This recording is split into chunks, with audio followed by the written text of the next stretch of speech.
while they're at it.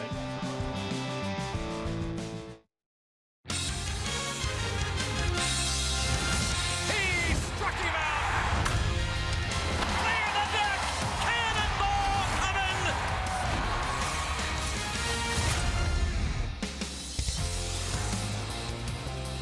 Last night, the Pirates put one in the win column. They have taken 4 of 5, and tonight they try to gain a game on the leaders, the Milwaukee Brewers, in town here at PNC Park. And it's African American Heritage Night. A salute to the Negro Leagues. The Pirates wearing the Crawfords uniforms, one of the 2 great teams here from the Negro National League. And welcome into the booth. Joe Block and Bob Walk with you tonight as the Pirates trying to continue their hot play against the team that's leading the division right now, and the way that they have been swinging the bats too.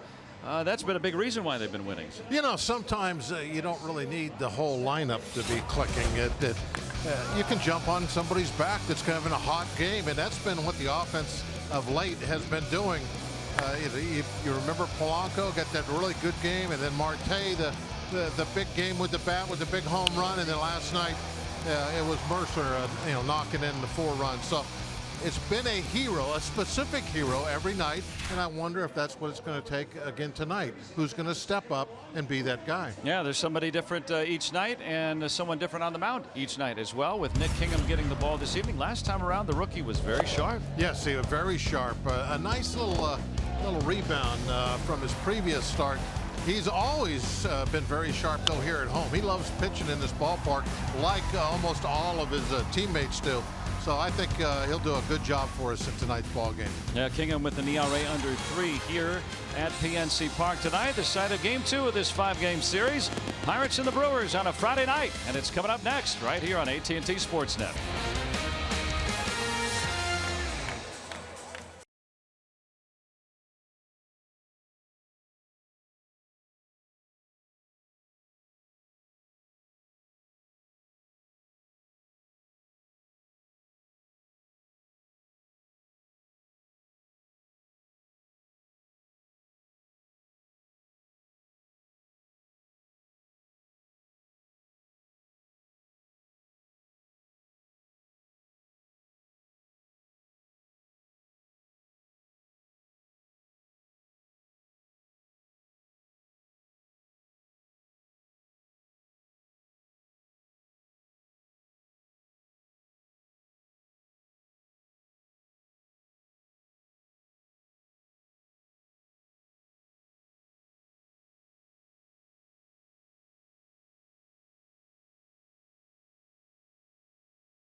Friday Night Rocks on AT&T Sportsnet is presented by Iron City Beer. Pittsburgh is built with iron. Look at Legacy Square here at PNC Park. An homage to all the great baseball players here in Pittsburgh, and tonight as part of the African American Heritage Celebration here, the Crawfords versus the Bears. The great Pittsburgh Crawfords. A sharp looking uni. I like it. I like the hats. The red lines coming down. Little accent lines. Can't wait till you describe the uniform. It's not on radio tonight. Yeah, you can't do it. That's right. Well, I can tell you that the Crawfords are named after the Crawford Grill, a club back in the 30s in the Hill District. That's where the name comes from. The red pockets going too. And Junior Guerra modeling the Milwaukee Bears uniform. They played just 1 year. It's the only year that Milwaukee had a team back in the 20s. So one of those tonight. But the Crawfords were one of the best in the especially in the 30s when they existed here in town. So we'll talk about that as we move forward tonight. And first, a look at the Milwaukee lineup with Eric Thames atop the order. Kane and Yelich 2 and 3, just like last night. And Aguilar leading the league in home runs. Travis Shaw hits 5th. Jonathan Villar gets to start at 2nd. Tyler Saladino. Jacob of Nottingham is the catching in front of Junior Guerra.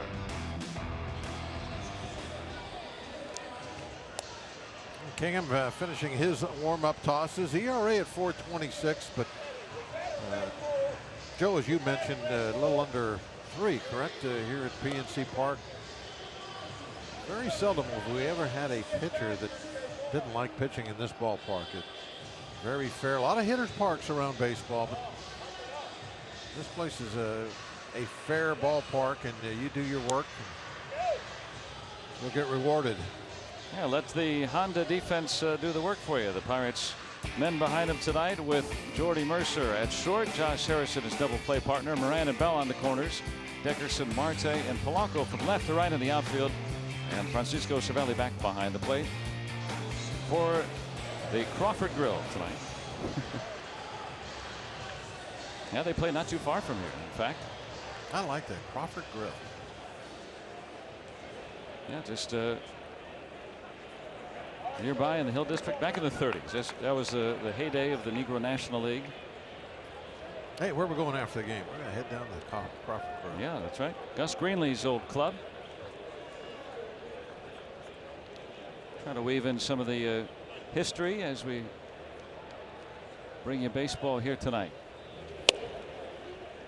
And meanwhile, this Pittsburgh club has played some good baseball, opening the series last night with a victory. They have won 4 of 5.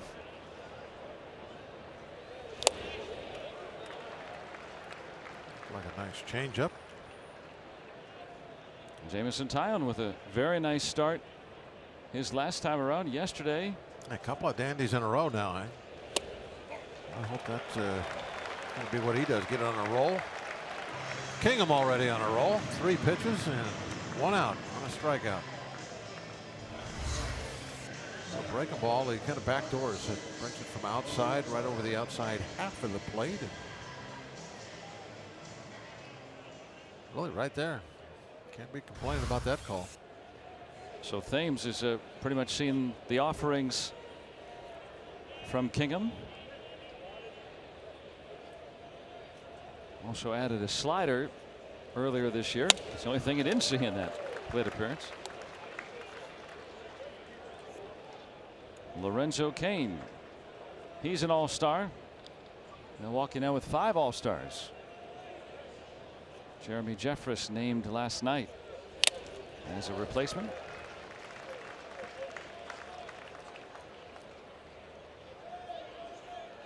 And Cervelli already establishing. Does it seem like the catchers presence. are making, or not the catchers, the umpires are kind of making a little bit more out of his foul balls in the mask than before?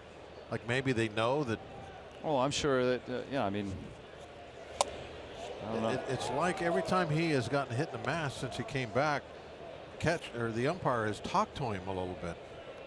You know, like it doesn't just give him a ball and that's it, throw it back. Has a little conversation to say, hey, how you feel? You okay? Yeah, I think you know, the concussions that he's sustained, I think it's known, and so especially just coming back from one. Right in the middle of the mask. Notice it's a new mask too. This is Elias Diaz's style of mask, and Cervelli wanted more protection. He had always used a titanium standard mask, and this month, basically, or the last month or so, is the first time in his life that he's used the hockey style mask, wanting to try to get the most protection he can. You know, titanium is a very light, strong metal. Yeah. I would think a heavy mask would give you more protection from the shock of a baseball because of the inertia than a lightweight mask would. And Kerwin Danley working the plate tonight. He's got that same kind of mask on. Carlos Torres first, Paul Nart second, Scott Berry moves over to third base this evening. A lot of studies done with all the different models, and you know, the mask that Cervelli had been using. Tyler Flowers of the Braves, it had some kind of spring-loaded action to it to help absorb some of that. So that, you know, there are a lot of different things. He was wearing the Force 3 Pro gear before that, is the name of it. So basically, you want to keep these guys safe as long as you can, as best you can.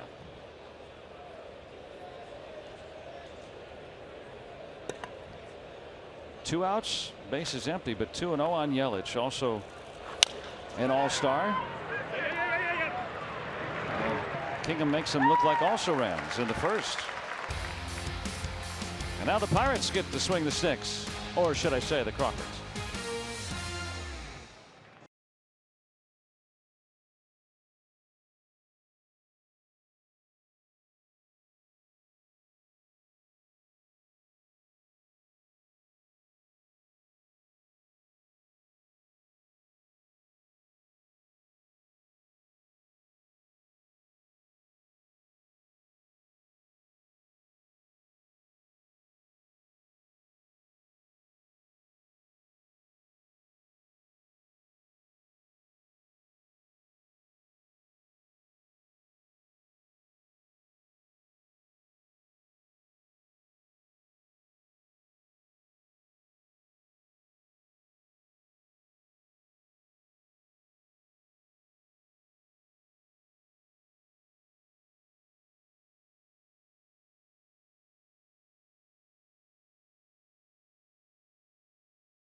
Against the Bears this evening.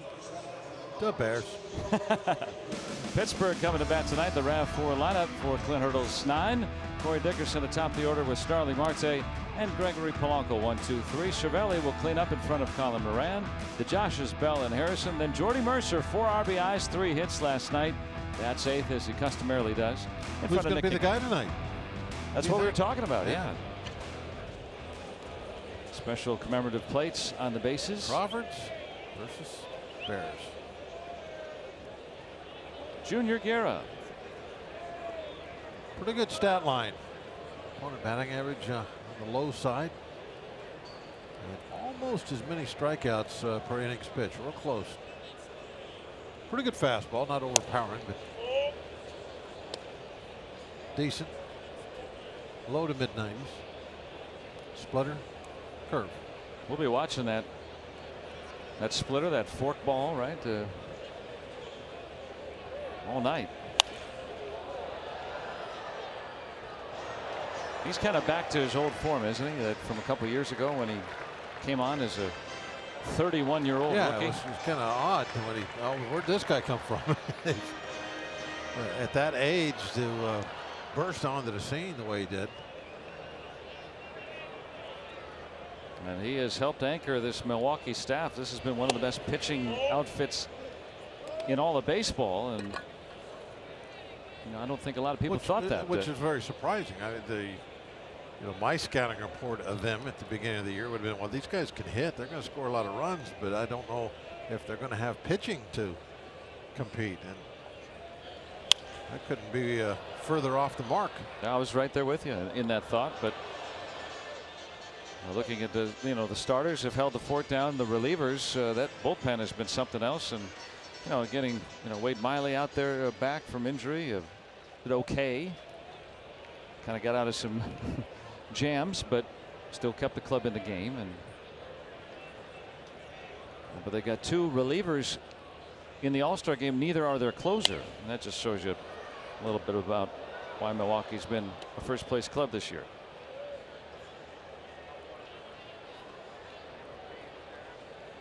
And then you find guys like Jesus Aguilar who have come out of the woodwork. Yelich, who they of course traded for. He's always been a young up-and-comer, but now an all-star for the first time. Kane. And then Kane, who had been an all-star before. He's back for a second appearance, this time as a National Leaguer.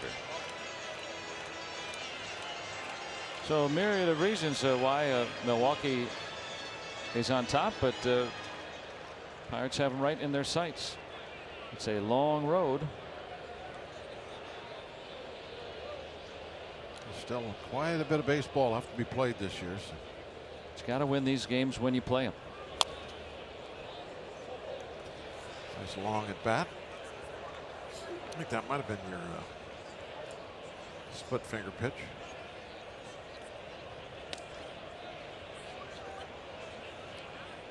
That looked like a swing that one would generate. Yep, it certainly was. Spread finger. I don't know how a guy can throw something like that. Watch it disappear. Takes backspin off the ball is what it does. Less backspin. We all know what that means. It's going to drop. That might be my favorite pitch to watch. Driven toward the wall. Dickerson heading into second. He's got a leadoff double. I got a question about this. Where was the 2-strike approach? He's not supposed to pull the ball off the fence, is he, when he's got 2 strikes? Then he just slapped the ball the other way with 2 strikes? Not this time. Hunting fastball. Yeah. And turned on it.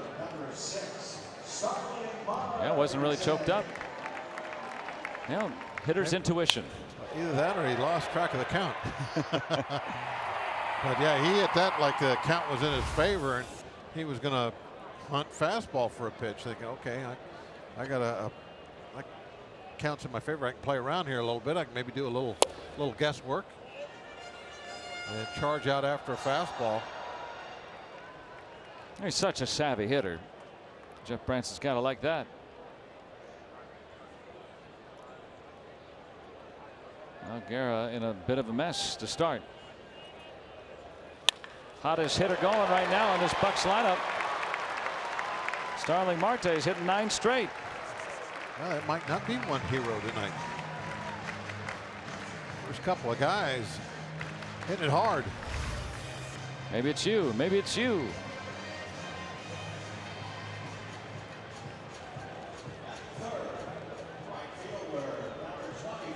Dickerson with his lead. Line drive. Freeze. Wait till it gets to the outfield. Then move on up. 1 out. You're not going to score. And Marte now that hitting streak up to 9. He is about as well schooled in the game of baseball as any player I think I've ever come across. Fun to watch. Very fundamentally sound. Fundamentals are just he's got that book memorized. So Bucks on the pond for Polanco. Nobody out. Trying to get an early lead.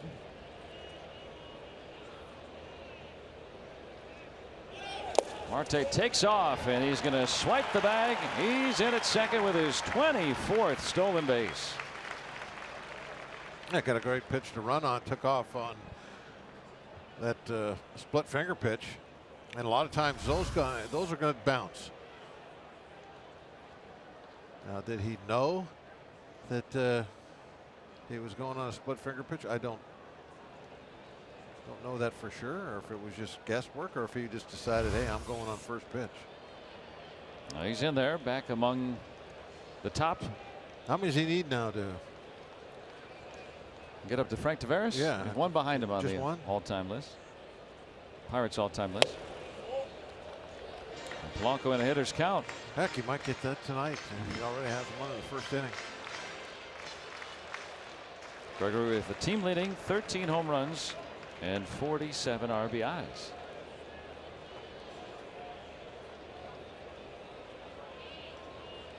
Base hit could play to pair here.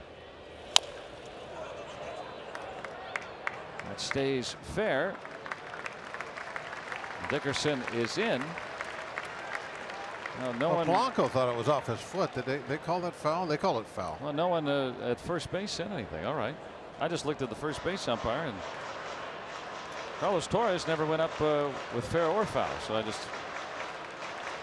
see what Kerwin Danley said. Yep, that's foul ball.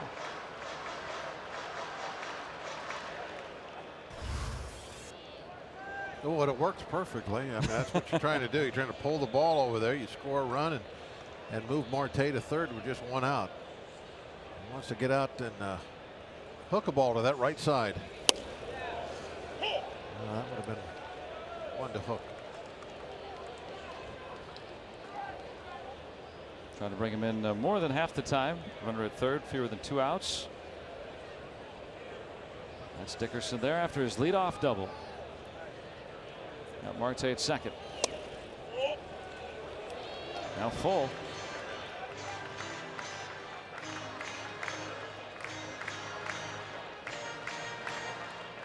Francisco Cervelli is the cleanup man tonight.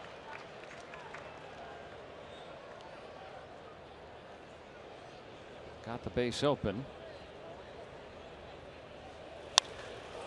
Challenges him. Will be certainly deep enough. Interesting if Marte can move up on this. Kane's got a good arm. Yep, that's going to score the run, but Marte has to hold. It's a sac fly for Polanco, and the Pirates start off on top. Pirates lead the league in sacrifice flies.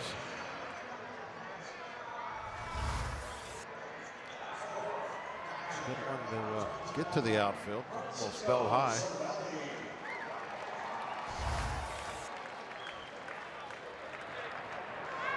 And the two guys that lead the league in outfield assists, Marte and Kane.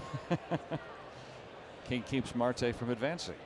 Marte kind of looked at him afterward. And, what are you doing? Playfully. Yeah. Marte thinks about trying to steal third. He can get his 2 steals right here in the first inning. Interesting. Yeah, they're the Bears are thinking the same thing. Yeah. Can't fool them Bears.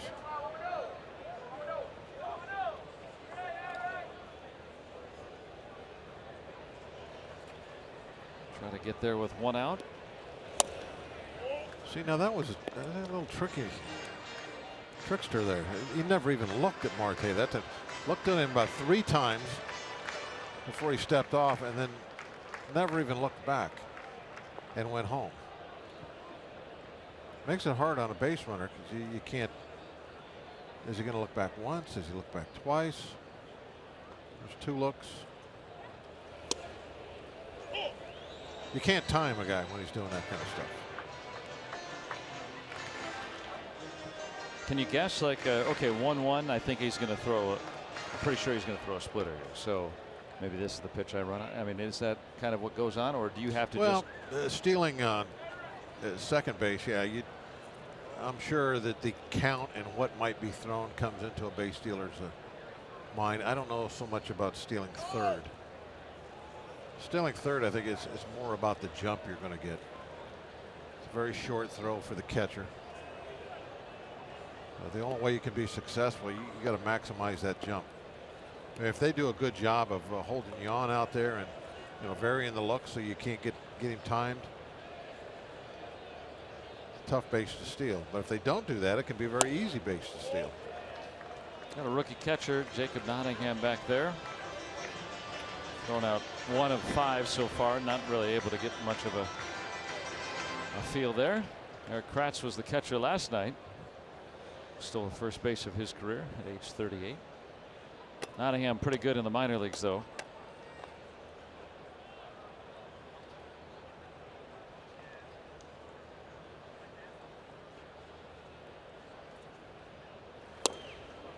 Well, you mentioned the distances. If you throw down to second base, the distance between home and second, 127 feet, 3 3/8 inches. And we know it's 90 feet between bases, so a much shorter throw. Now you do have a right-handed batter up there, kind of getting in the way some. Can't interfere,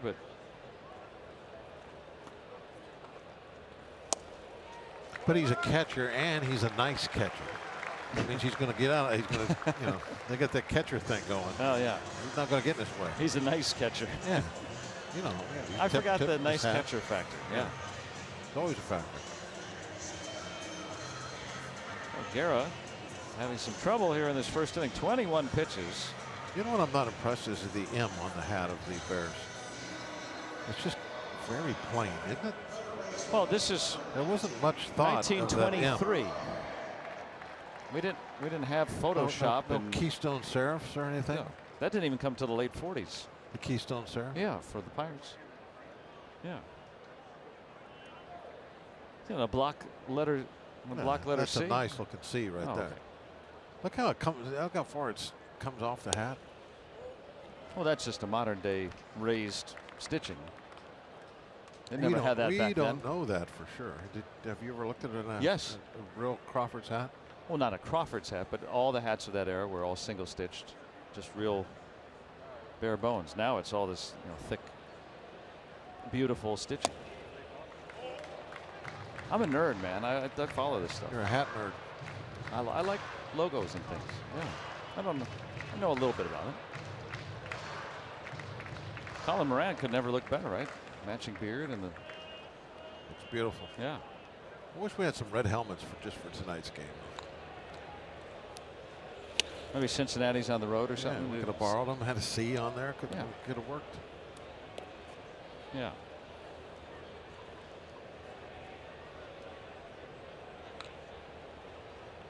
And that way you know they're from Pittsburgh.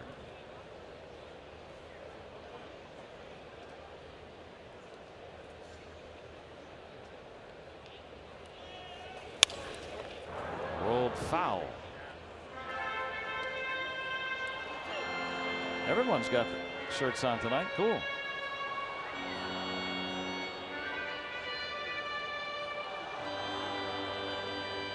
Got the button down and for the ball girls tonight. That's nice.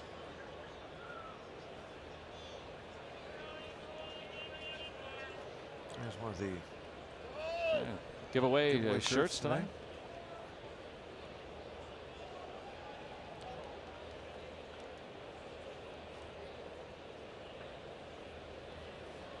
One of the legendary teams. Pittsburgh was a hotbed for baseball, with of course not only the Pirates but the Crawfords and the Homestead Grays too. So there were two teams in the Negro National League that were really the tops or among the tops for years. Hey, there's Rick, one of the waiters down in the Lexus Club here, and he wears that from time to time. Yeah. He's got more uniforms than the Pirates. Yeah. He's got all the unis. Clubhouse manager, yeah. And there are a lot these days. Slammed out to center. Base hit. Marte's on his way home. Colin Moran drives in one. The Bucks up 2-0. Man, what was nice about that too is pulled that over into the gap easily. Getting Cervelli to third base. Just cruised into third, just one out. Always important.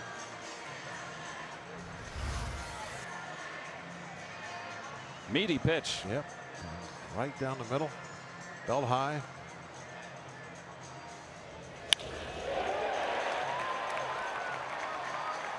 Well, the Pirates are playing some good baseball this week. I mean, this has been really the best stretch that they've played in some time. And it's been, we're It really has been like a hero every night. You know, somebody really carrying the offense. Here, it's like everybody is pitching in this game. It's the production line.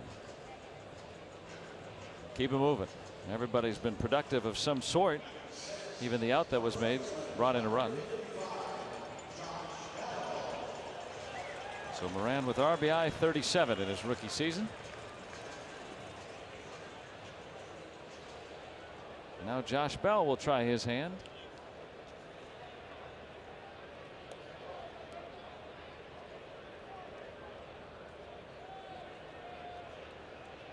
Runners at the corners with one out.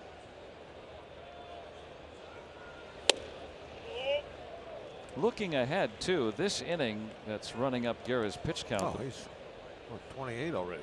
The Brewers have a thin bullpen again. They squeaked out an extra inning from Miley yesterday to have him go 5, but starter knocked out in the 3rd on Wednesday.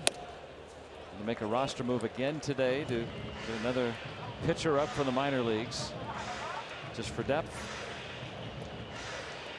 So this can beget more opportunity for the Pirates, not only in this inning but down the road too tonight. Tomorrow. With the doubleheader. 18 innings of baseball tomorrow. That's some movement on it. 2-1 to Bell.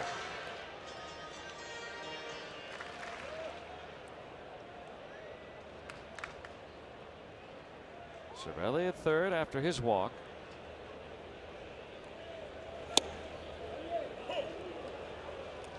Barely got that in there.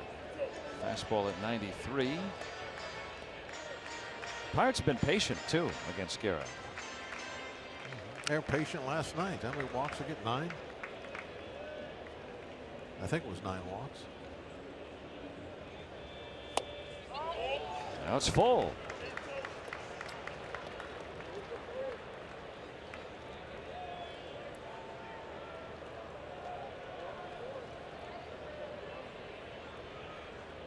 Well, Guerra's already walked 1. The 3-2 out toward right center, and this will head toward the wall. Cervelli's in easily. Moran will be waved home. The relay, the tag, he's out.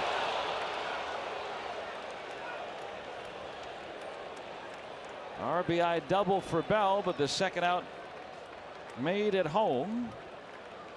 Saladino on the relay.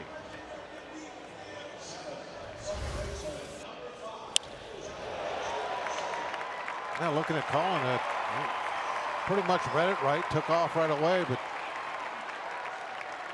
sometimes you just can't outrun that baseball. And pretty good relay throw coming in. Nice little short hop there. I didn't see that until the replay. Boy, that was a lot closer than I thought. See that? Mm-hmm. Yeah, that was darn close. Yeah, I think we always look at the ball, right, to see if the ball beat him, him. so he's probably going to be out. But when the tag was actually applied, look where the foot was. I mean, right on the edge of the plate. I think if Nottingham doesn't put his foot in front of the plate, then Moran would beat it, which you're allowed to do once you have the ball. Out to Thames in right, and that's that. But the Pirates pick up 3 first-inning runs. A good start for the Crawfords tonight.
Show your military appreciation and use hashtag HatsOffForHeroes. T-Mobile will donate $1 for each post. And by the law firm of Bordis & Bordis. Bordis & Bordis, fighting for justice. Let's go Bucks! That was a look at two of the greatest baseball players you'll ever see, Satchel Paige and Josh Gibson. Oscar Charleston, also a Hall of Famer too. All played here in Pittsburgh. The first two were Crawford's teammates. In fact, Paige pitched to Gibson to open the 1932 season at Greenleaf Field. Imagine being able to watch that game. Happened not too far from here. I've always thought that once they invent time travel, that it would. I'd probably buy some tickets just to go back and watch baseball. Yeah, it'd be. The records, of course, are a little spottier than the American and National Leagues. I want to see, did Babe Ruth really run like that? The steps speed. No, seriously though, I would love to see, with my own eyes. Of course, it'll never happen. But what a thrill it would be to see some of these players that we talk all the time about, like Babe Ruth and Josh Gibson and Satchel Paige. And Ty Cobb, that actual lay eyes on them and see what kind of players they were. Kind of compare, like what we see nowadays. Is there any comparison? People always talking about that. Yeah. I have no idea. What do they play like? Could they play today? I don't know. Yeah. But I would love, like I said, when they invent that time stuff. The Tesla guys, I think, going to be doing that. I know you'll be first in line for that. Oh, yeah. I'll go back just to, I would pick out, okay, I'll go back to 27. I want to see the 27 Yankees. I've heard a lot about them. Hingham with his second strikeout as the dangerous Aguilar sent out on strikes. Oh, look at our Barrel Automotive League leaders for tonight.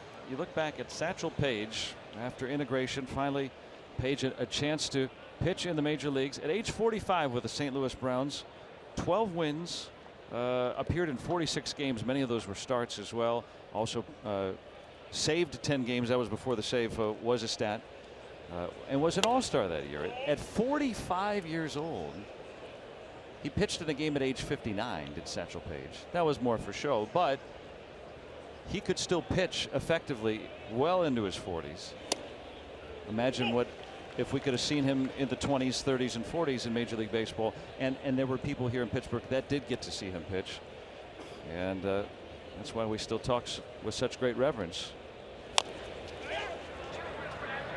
It was the Atlanta Braves, though, with Satchel Paige, that really helped him out perhaps the most in his career. He became a coach, more of an honorary coach in the late 60s, so that he could get his 5 years of service time so he could collect a major league pension. And you think about all that great baseball that he played, but really still probably struggling to make ends meet as an older man, and the Braves put him on as a coach. And at that time, you could accrue service time in that way, and so he did get that pension for his later years. But as I was told, that he threw a mean batting practice, and I don't mean a good batting practice, a mean batting practice. He would throw sliders as hard as he could all the time because he didn't want to get hit. Still competitive, even into his later years. Satchel Paige. Fair ball. And VR is out. That worked for David Freese last night, pointing to the spot where the ball was hit. Kerwin Danley's not having it, though. And why is he still standing there? The call, everybody's off the field. Yeah, this is not something that can be reviewed. Now, last night there was a play that I thought could not be reviewed. It turns out if the umpire has to move out of the way, you can be reviewed. This cannot, and that's that in the second.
Jordy Mercer starts off the second. 3-0 Pirates.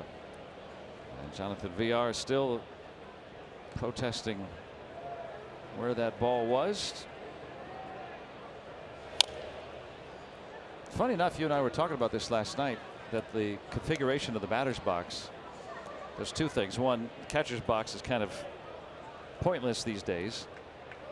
The only line that really has any meaning is that line that Jordy's right foot's on.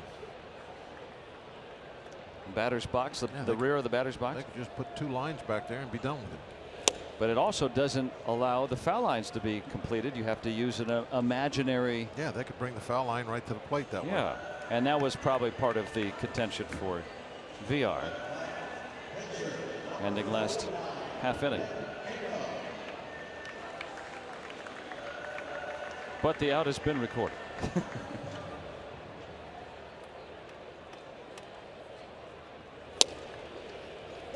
Hingham has a hit to his credit.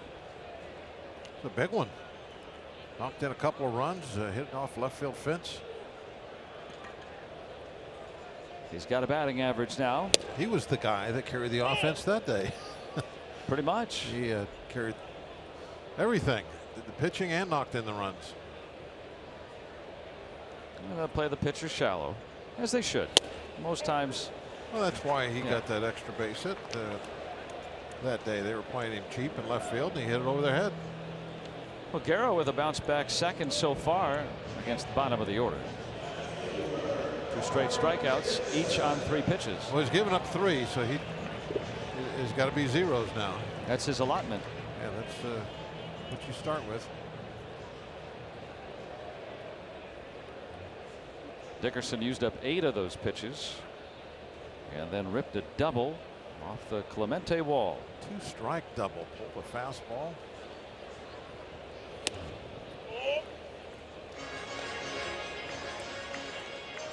Well, he's the leading man with the 2 strikes in terms of batting average in the National League. But like you pointed out, you don't see a lot of pulled extra base hits. It's usually that single the other way. He's down on the end of the bat now. He's got his finger almost hanging off. Little finger. He wants to pull this. How about another? Another extra base hit. I'd like another double. And he's got it with 2 outs here in the second. But again, we were talking about a thinking's man hitter. What's he trying to do with 2 outs, nobody on? Extra base hit. Get yourself in scoring position. There's already 2 outs. You don't have that time to build an inning. You got to get there now, and so you don't really try to slap a ball, to left field or drop down a bunt or any of that stuff. You're trying to hit a ball either out of the ballpark or for extra bases. That's your goal. 2 outs, nobody on when you're up there. And you talk about the adjustments that are constantly made. Dickerson talking with him about a week ago now about what he wants to do. Well, he knows how teams are going to pitch him. He's had that kind of 2-strike approach throughout his whole at bat. Well, now he's hunting early in the count, as most people would and should. But teams are not playing him like that. So until they make that adjustment, he is going to do that. And so far, that's worked. 2 doubles tonight.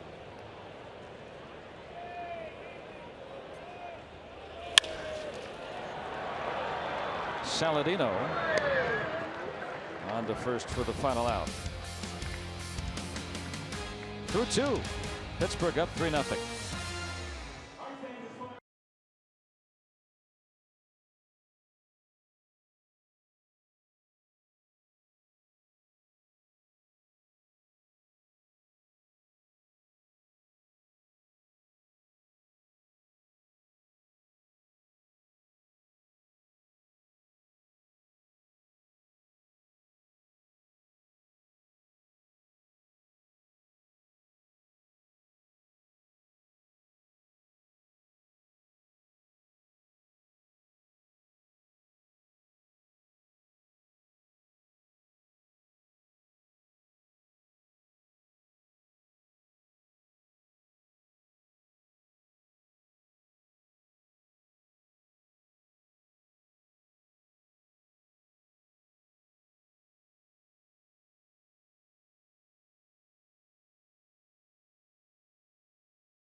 here on AT&T Sportsnet.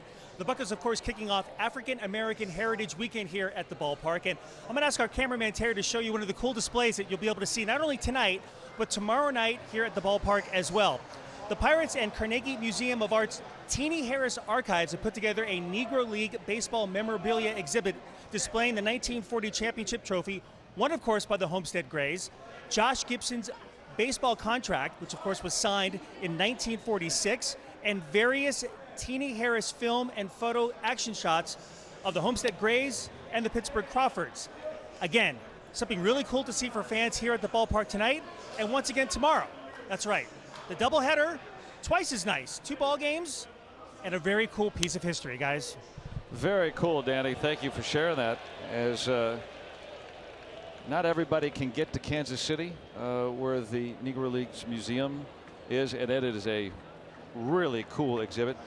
I got to get out there tomorrow. I didn't realize we had that until this afternoon. So if you're here today or tomorrow for the doubleheader, check that out, because get a taste of that, and that's stuff that I didn't see in Kansas City. So that'd be pretty cool to check that out. But this was a hotbed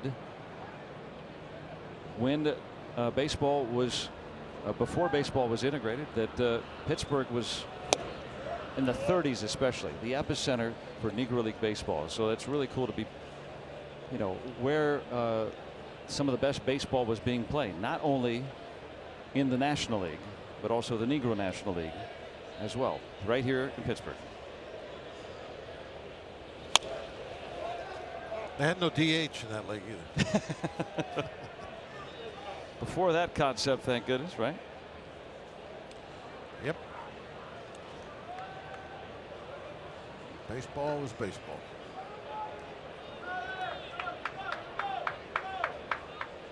Roberto Clemente also. You can't forget too that before baseball was integrated too, there were a lot of players from Latin America, as it rose in popularity in the mid-century, who were not permitted to play baseball. And Clemente, of course, the first big star of Latin American descent for the Pirates. Carlos Bernier was the first in '53, but only played 1 year. Very speedy outfielder for the Pirates. So there were trailblazers at that time too, of course, in Major League Baseball during that time. And it was not an easy process. Took some time. Now we have an international game. Milwaukee with 2 on here to start the 3rd inning. Tough time at the bottom of the lineup. First 2 men to reach. And tomorrow, that doubleheader we were talking about against the Brewers starting at 12:35. It's also a Josh Bell bobblehead giveaway to the first 20,000 fans, courtesy of Levin Furniture.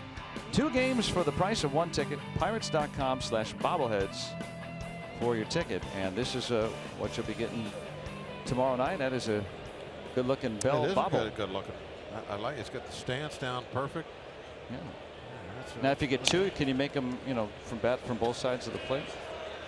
I don't think you could do that. No, I think that's just left-handed. Yeah, you got to pick one or the other, and they went with a lefty. This is how he hits most of the time. You can use some glue and just kind of change it around. I like the look. They went with the '79 World Series uniforms. Sunday home shirts. Yep. That's tomorrow. Doubleheader, 2 games. Oh, and that came off. Yeah. That's so that it won't break. So when you're like traveling, taking it home, you can take that bat out of there and just slide it back in when you're done. I love it. I love the fact that they're playing 2 tomorrow. A straight doubleheader. You don't have to leave after the first game, come back. No, just Ernie Banks style. Let's play 2. Nova going to be starting game 1. You get an extra player for the doubleheader, so Clay Holmes will be called up to start game 2. In fact, he can be in uniform for both games. Guerra's out trying to bunt. Well, that helps. Unsuccessful.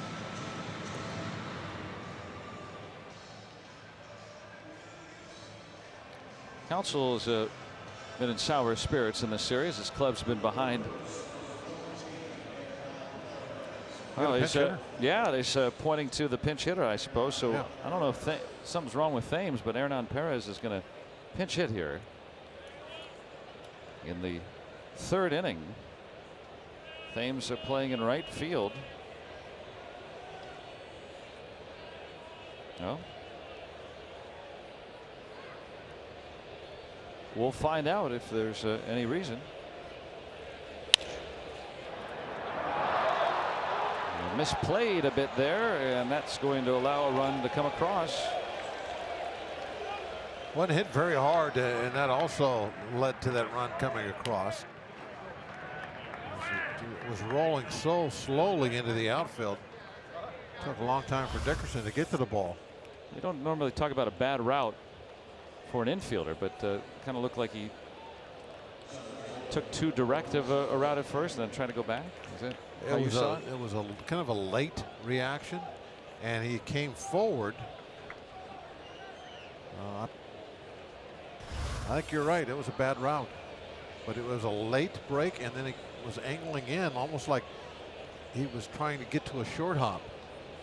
But I don't think that was the case, looking at the way the hop ended up playing. So it's a base hit and an RBI for Perez, who just came into the game. Now, I'm not sure he could have got to the ball anyway, but right. It did look awkward the way he went after it.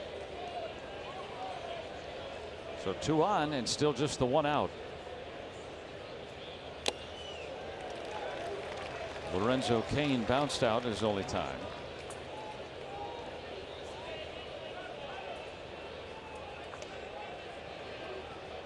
Had a rough go of it last night. 0 for 4, 3 strikeouts.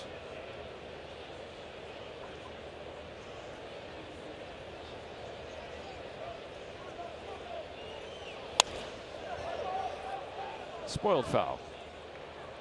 A lot of strikeouts in that game last night. Tyone, career high 10. He was on. Yeah, he's been sharp, really sharp.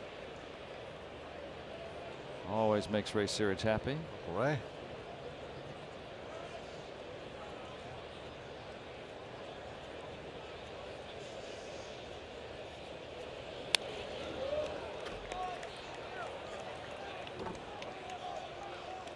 Wow, you talk about bringing your glove. Pop the mitt with that one. That's exactly right. That's why we bring it. I hear you. Whichever one you got. He's behind the plate. No, he's up the first base line, I guess.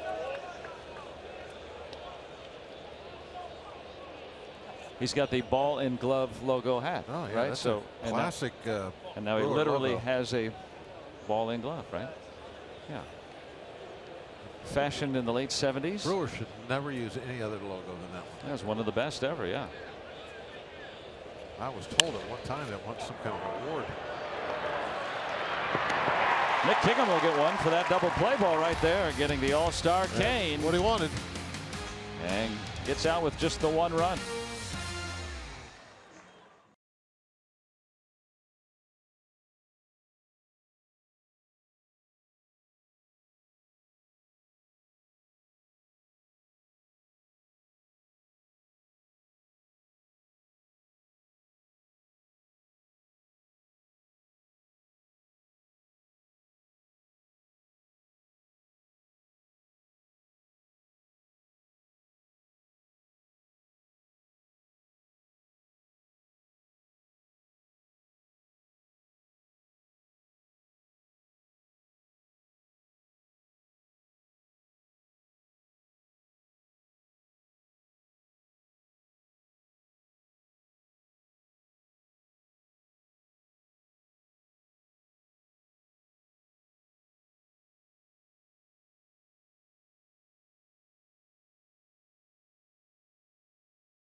hamstring tightness. Yeah, we can see him as he goes after this ball in the corner. You see him limping?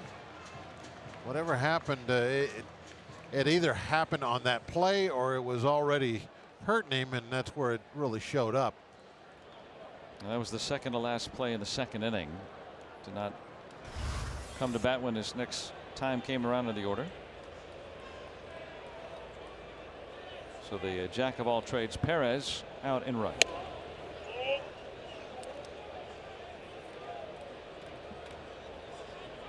Polanco drove in the game's first run with a sac fly back in the first.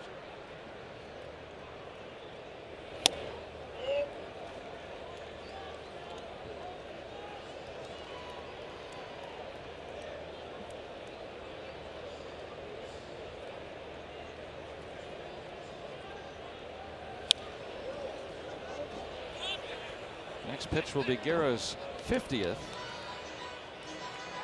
Needed 35 to navigate that first inning. You said it, Bob. I mean, it was just you know, instead of one hero, it was everybody. Move on down the line. On if he got kind of lucky with the play at the plate.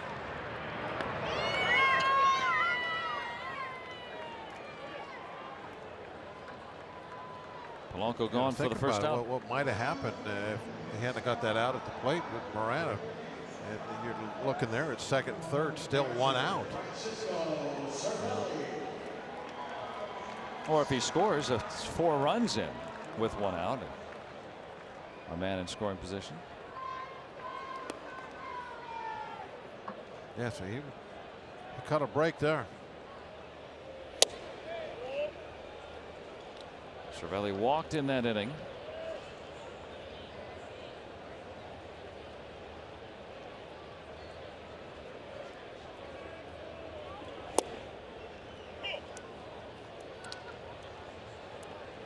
Cervelli's been taking some ground balls over at first base, and you know, just in an effort to find a way to get him in the lineup more often. Elias Diaz has done fine behind the plate. He's also swung the bat very well too. So try to get 2 of the better offensive players both in the lineup at the same time.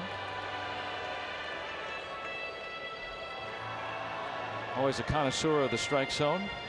Well, he might be barking up the wrong tree with this one. I mean, that's right there.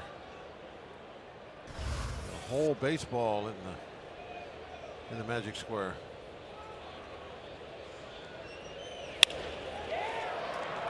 Saladino as the second out. Able to get in front of that ball. So 2 gone. No ducks on the pond for the Pirates in this inning so far. Those are geese, by the way. What's the difference? So they're just larger and louder? Yep. That's it. Okay. Oh, there's a Colin Moran fan there, right there. Right? if only you could grow a beard to replicate your favorite players. That bounced. That's a base hit. 2 hits tonight for Moran. I don't think they allowed beards like that back in the 30s for ball players. Right, had to be cleanly shaven for the most part. Well, except for House of David in the right. I guess I think that Pirates couldn't get there. So another outfit in the Negro National League that they did. They had the big bushy beards. But yeah, all just about all baseball at that time, I think, had that mandate. Nowadays, who cares?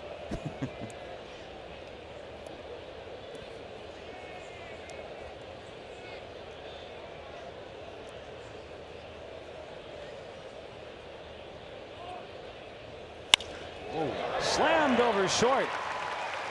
And away from Kane. Here goes Moran. He's touching third. And he's going to score. Bell to third, and the Pirates pick up a run on the miscue by Kane in center. That ball was scalded. Whew. When you can handcuff an outfielder, you hit the ball hard.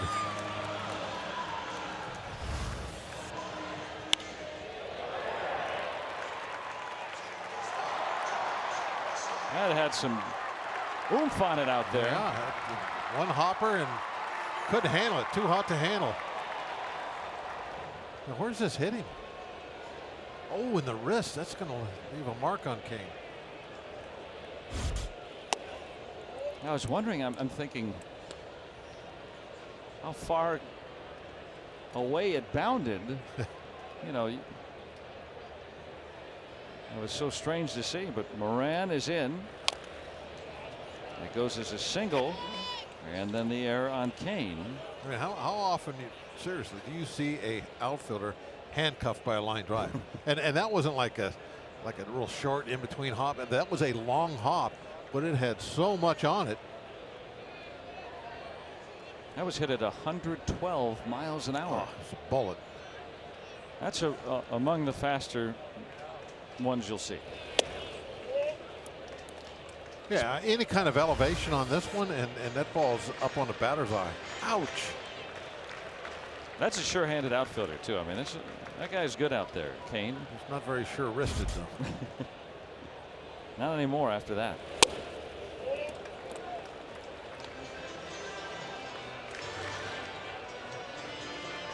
Well, the Brewers already down one outfielder tonight. Let's go put some ice on that one.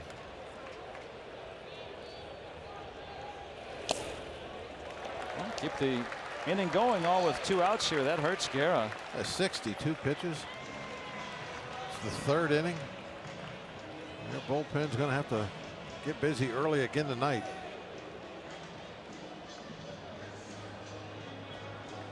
Men at the corners. Already the former Bucko, Lee Tunnel, bullpen coach out there telling the boys, all right, get stretching. I need you.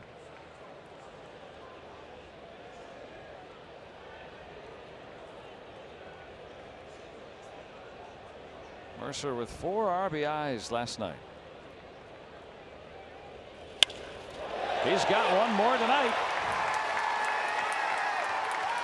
Jay is going to streak to third, and Mercer in with a double.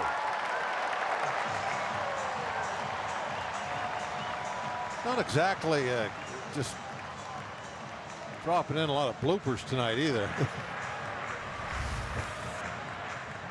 One smash after another. Oh, the boys from the Crawford Grill are just hitting the heck out of the ball tonight. Line drive after line drive.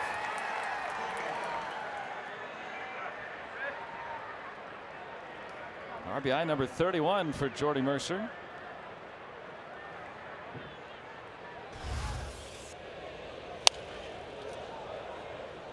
Now Hingham with a chance.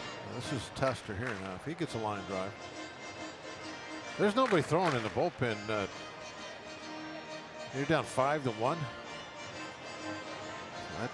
I think that reflects that there's 18 innings to work tomorrow also. And they're already shorthanded a bit for tonight, so pick your poison. Every Pirate already has either gotten a hit, drawn a walk, or driven in a run, with Hingham the lone exception.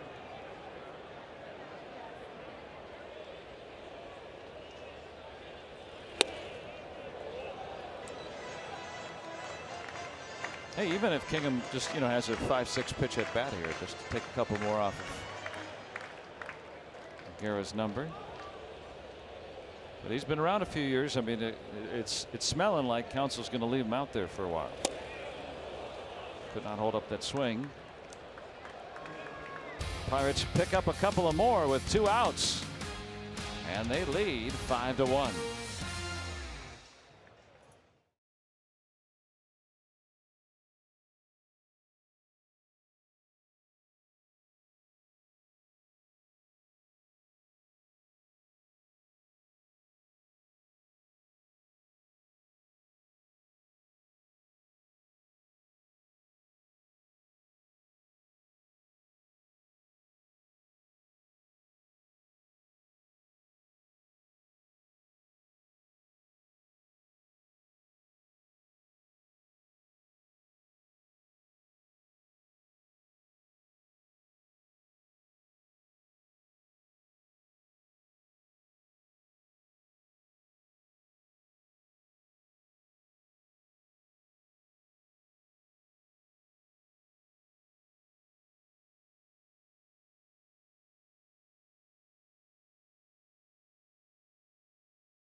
Rav fourth inning.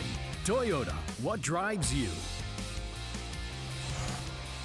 Welcome back inside PNC Park, where the Buccos, or I should say the Crawfords, now have a 5-1 lead. The Pirates hosting a special ceremony before tonight's game where recipients of the 2018 Josh Gibson Foundation Scholarship were announced. The organization's goal is to continue the accomplishments embodied by Josh Gibson by producing programs that help children reach their potential and so much more. So congratulations to all the winners tonight. Good stuff, guys. Yes, thank you, Danny, for that report and giving us a feel for what's going on here tonight. African American Heritage Celebration, the theme. It's Friday night. Pirates are playing some good baseball this week and have continued that tonight.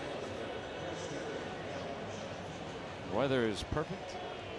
Summertime in the Berg. Oh, it was a hot one today. Everybody's in the shadow now, starting to enjoy the fact that it's cooling off. Sun's starting to set. Middle of July, where else would you want to be? Got the heart of the order coming up for Milwaukee. Maybe the first game. Definitely could be. That's a young one. Oh, those eyelashes.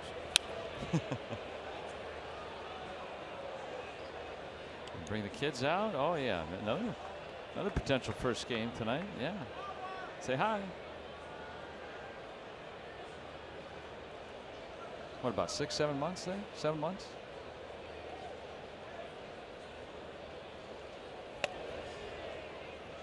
How old they got to be before they open their eyes? Oh wait, no, that's birth. That's pup night. Oh. hey, the Parrots. His eyes are open. Yeah. Yeah, he's. How old is he? Like 50? 39. 39, really? He's 39. Born in 1979. The Pirate Parrot, of course, part of the family. He's got a big birthday coming up. Oh, 4-0. Yeah, next year, yeah. It's got to be a big party. What do you get a 40-year-old parrot? I guess a cracker. I don't know. A whole box of crackers. Foul tip. And another strikeout for Hingham, his fourth tonight. Let's take a look at our AT&T Achieving More. We were talking about Josh Gibson as Danny was sharing that. One of the greatest ever, and inducted in the Hall of Fame posthumously in 1972. That was his playing career. A lot of it in Pittsburgh. Grew up in Pittsburgh after moving from Georgia at age 7. Of course, those numbers are incomplete. Sporting News once said that he hit a home run 580 feet out of Yankee Stadium. Of course, a lot of the games, sometimes on Sundays, sometimes over the weekends, when the major league teams were out of town, the Negro National League would come to town and play in the big league stadium. So the reporters would chronicle those achievements.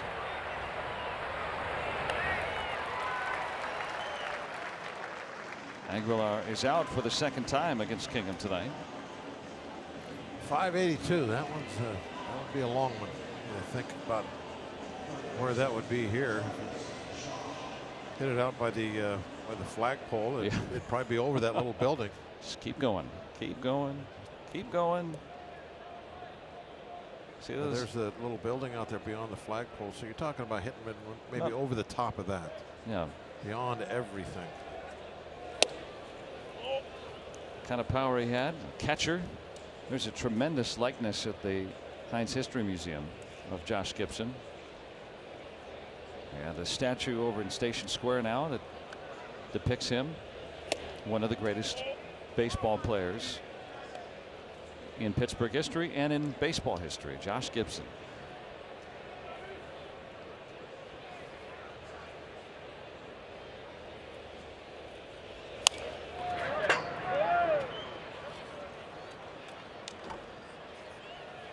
Two and one on Travis Shaw.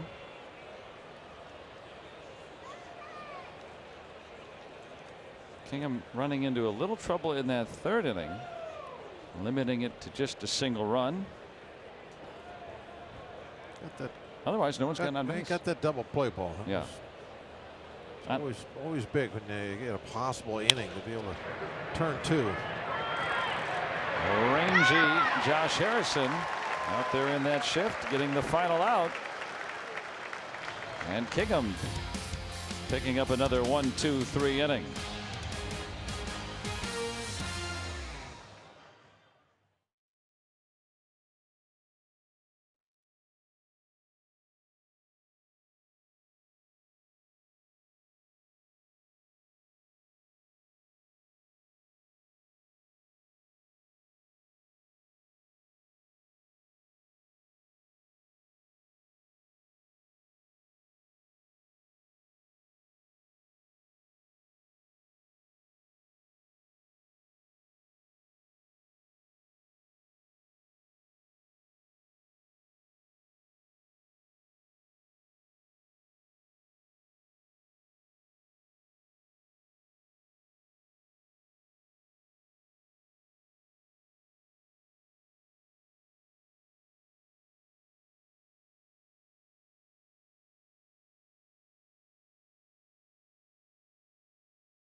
Saturday's night is less than a month away. Tune in on the 28th to purchase a backpack filled with Pirates gear, including a Pirates Charities tumbler and travel pillow, and help thousands of children and adults with disabilities play baseball through Miracle League. You'll help 10 of these programs, including Murraysville, which opened its field in 2012, now with more than 150 participants. Help us support Miracle League and others on July 28th. Make your plans. There's Joe, who's always here. One of the folks that help us get in and out every day, and his son and grandson here today, and join the baseball. Joe's family.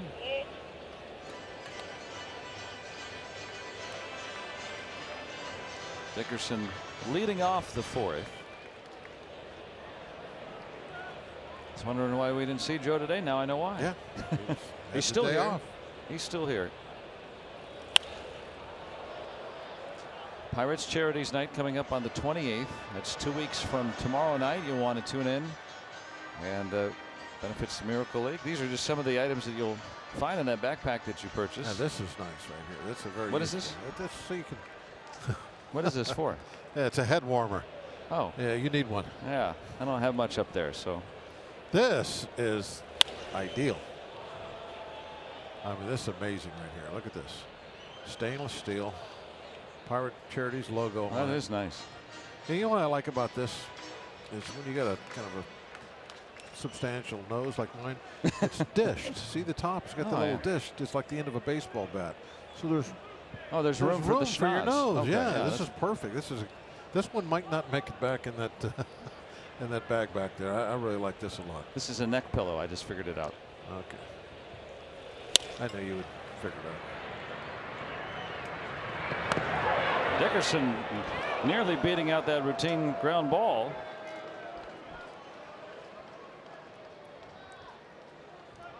Put the Milwaukeeans on notice there. Nothing's routine when he's running down the line.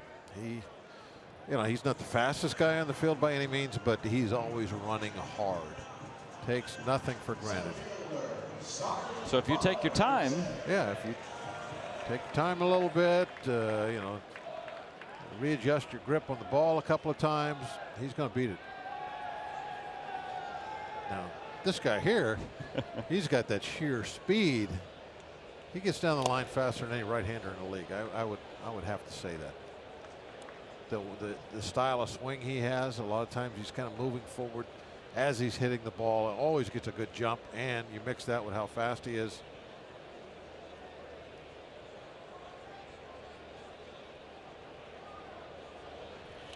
Yeah, and the difference probably, right, with Dickerson. Somebody told me they had him at a 3.6 seconds, which I think it's just that is smoking for a right-hand hitter. I don't know if how accurate that was, but if that's true, then yeah, he's one of the fastest right-handers hitters has played in a long time coming out of that box. See how he's kind of always moving forward, moving forward. A lot of right-handers, when they finish their swing, they're leaning back, and they get that slow break coming out of the box. I never thought about that. Just a little extra.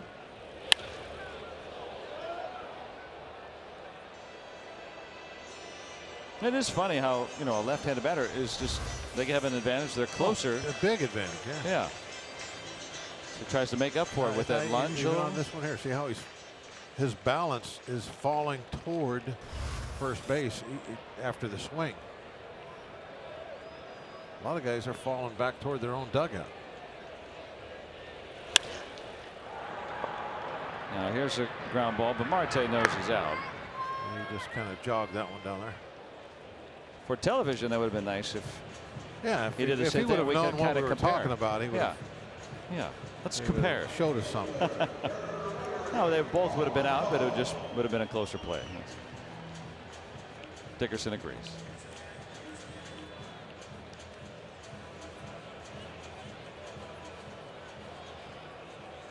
Thanks for tuning us in tonight.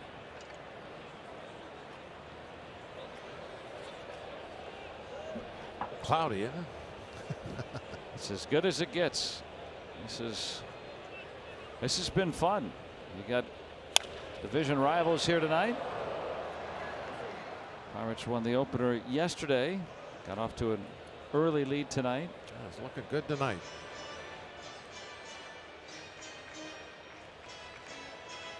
There you go. It's made her day.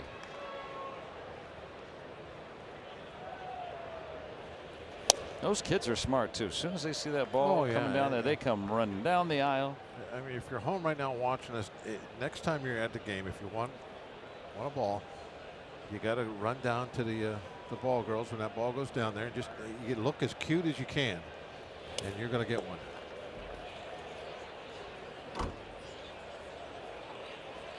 Yeah, step one, run down. Step two, look cute. Yeah, you got to look cute. Okay.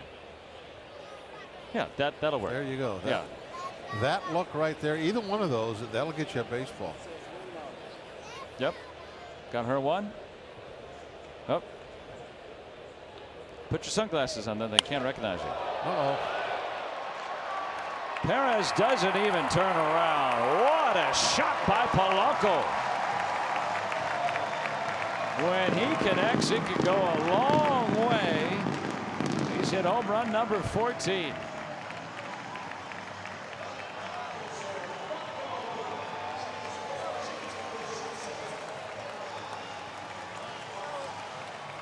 Six to 1 Pirates.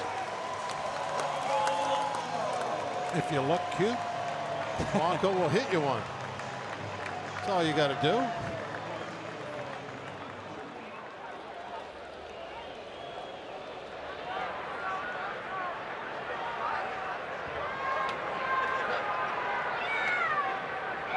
Why do guys sometimes try different things, and whether it's pitching or hitting? You might find something, and Polanco did. It moved off the plate. It wasn't all that much, 2 or 3 inches at most, and he is hitting the heck out of the ball since. Now when he gets a ball down the middle, he can get his arms extended. Yeah. There you see the high fly ball getting all over that fence. Oh, he got that one way up there.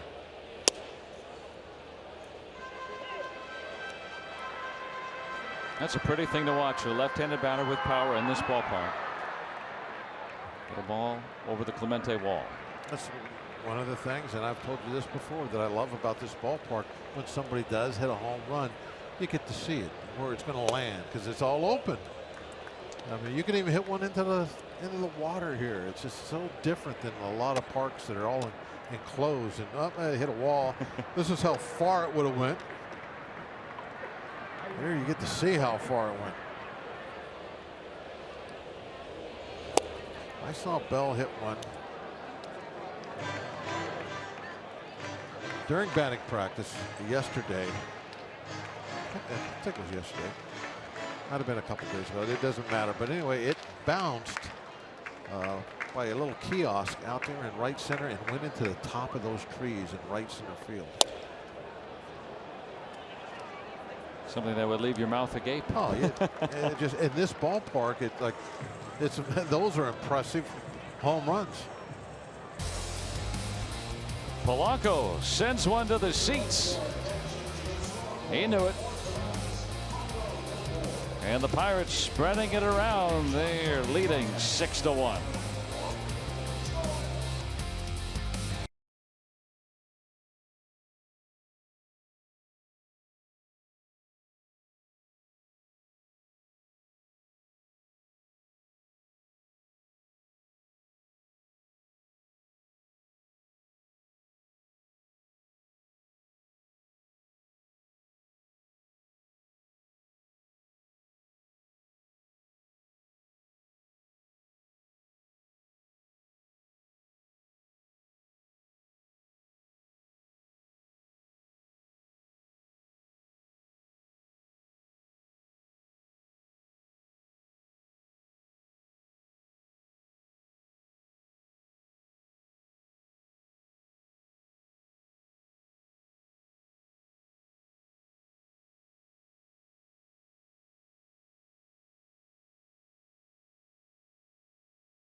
Polanco has plated a pair tonight. The last one on that soaring home run. You can save $10 per ticket for Sunday's Kids Days when you use your Giant Eagle Advantage card. Go to pirates.com/advantage card to take advantage of the offer. Back-to-back Sundays in the next homestand against the Phillies and these Brewers. Games at 1:35, so use that Advantage card to save up $10 on tickets.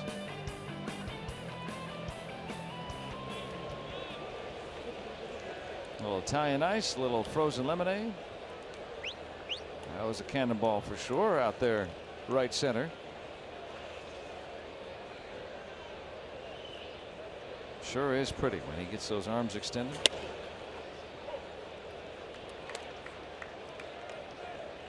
Just like these shirts they're wearing tonight. It's a classic look from a time long ago.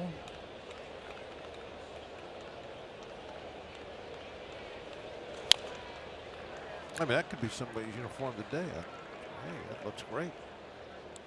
I'd be fine with that. I like the simple baseball uniform. Clean, classical. Looking good right there. The socks, everything about it. You can make a black and Crawford, gold. the script across there. That big C on the sleeve. I love our home whites, though. I mean, I think I caught a piece of Kerwin Danley. But yeah, I'm with you. When you do get to see the classic shirt, I mean the pockets, red pocket flaps. That's fun. And it just says Crawford for the Crawford Grill. We were talking about that earlier. That's how these teams came about. I mean, they were just kind of town teams. This was the Hill District team. The Homestead Grays were a lot of the guys that were at Homestead Works working there. That's how they came about as a group originally, and then of course became much bigger than that. PR runs well and didn't have worldwide scouting back in those days. Yeah. Had a tendency to find people in your own backyard. And in that case, you know, Corey Dickerson might be playing in Mississippi.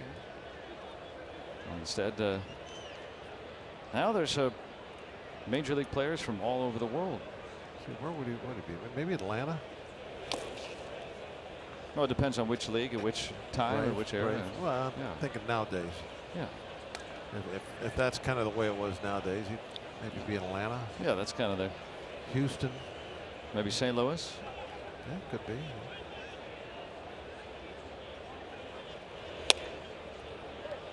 A little curveball in there to Saladino.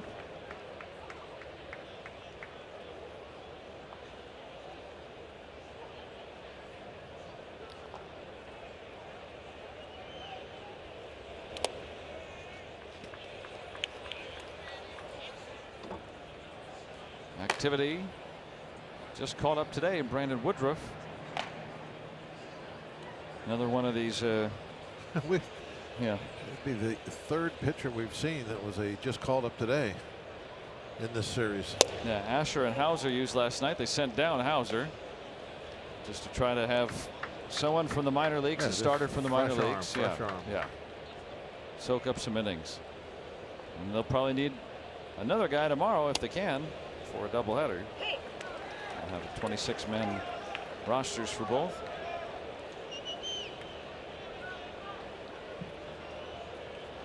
Clay Holmes expected to be the 26th man in the doubleheader tomorrow and start the nightcap. How about that slider? Hingham's rolling tonight. Oh, it's 91. You got to blow on that hand and cool it off. Yeah, that's had to burn his fingers. The way that ball came out of there. Look at our Nissan road ahead for the doubleheader tomorrow. Chase Anderson against Ivan Nova. On the air with you at noon for game one, and then Brent Suter will come off the DL facing Clay Holmes, will be called up, and that one about a half an hour after the conclusion, or 4:05 start if it's a little later. There's Suter, the Jim Carrey impersonator. That one a little bit bigger break at 88. Did you see that video at all? No. He did Dumb and Dumber. Was he and Jeffress and I forget the third Brewers pitcher, but having some fun.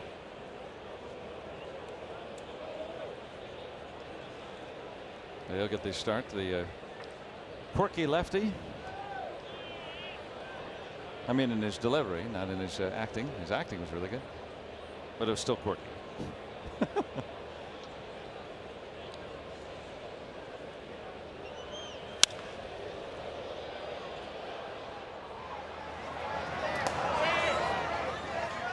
2-2. Doing a good job of keeping that ball down and away to the Sheriff. Just a couple of hard sliders, and now he just placed a fastball down there in that quadrant. I'm really enjoying watching the way Nick's going at it tonight.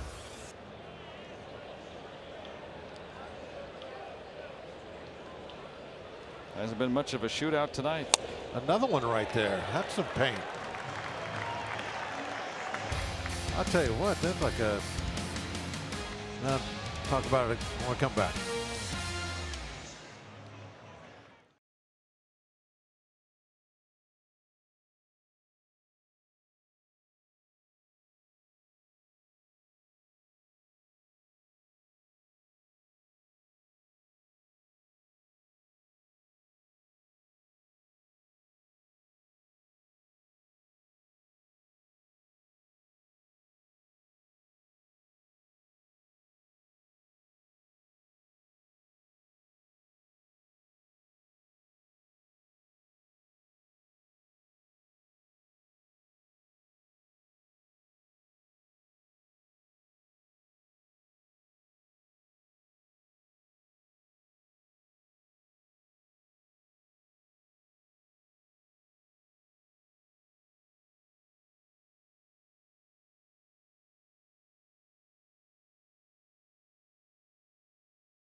AT&T Sportsnet is brought to you by Barrel Automotive.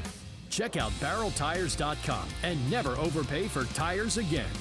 And by Allegheny Health Network, official medical provider of the Pittsburgh Pirates and fans like you. Let's go Bucks! 6-1, the Pirates enjoying the lead here in the 5th inning. Another all-star for Milwaukee. Jeremy Jeffress got the call last night, and he'll be replacing the injured Sean Doolittle. And the all-star game is first, and I happened to be in the tunnel last night to see him get that call. It was a cool moment to see that. And look at their lowdown on their Point Park information, and he said all the things that he's been through, and it been a tough road for him early in his career, but now he's a little bit of an older man getting in, and good for him. Great for him. Do you remember when you got your call? I don't remember it. No. No. Brownie the other day read the article that was written, I guess, where somebody asked me what I had said when I got the call, and apparently I said, "Oh, good." That's about right. That was the quote, I guess, from our GM. So I guess I was ecstatic. You always take everything in stride. Brandon Woodruff. As Milwaukee goes to the pen, Guerra goes 4 innings tonight.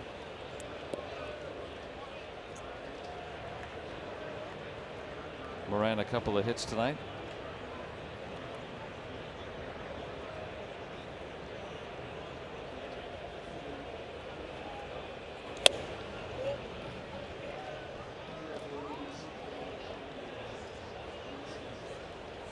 There's Felipe Vasquez, who will also be going to Washington, where he made his major league debut with the Nationals. Now gets to go back as an all-star with the Pirates.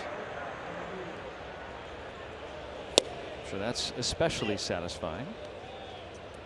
97. Some heat. Big right-hander. Another Mississippi guy. Guerra done after 4 innings.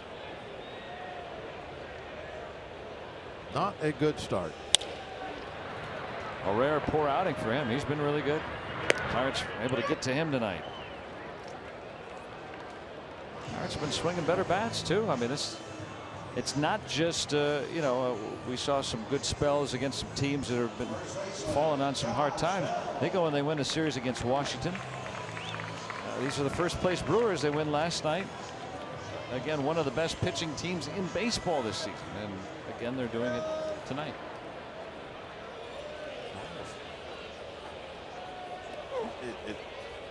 I love the fact that what they're doing now, and this last week they've really come around, and it looks like the team we saw the first couple months of the season.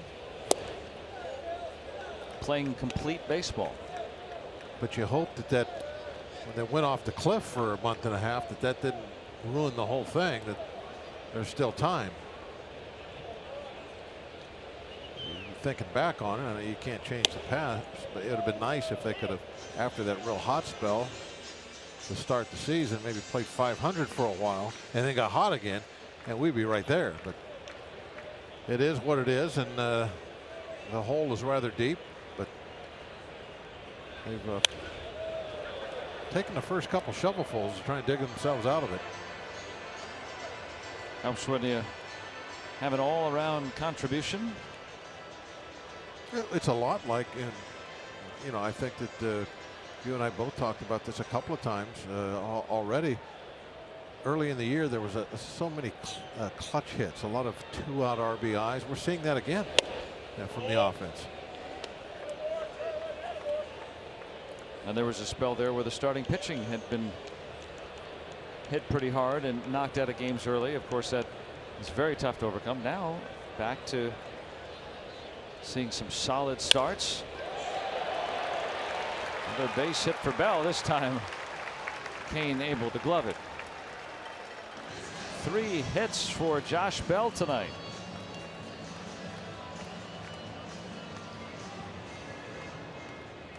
And this week on an all-new edition of Inside Pirates Baseball, join Josh Harrison on his ride to work as he discusses parenthood living in the suburbs and how Pittsburgh has embraced him. Plus, Mitch Keller getting close to the major leagues. His minor league teammates think he's an ace in the making.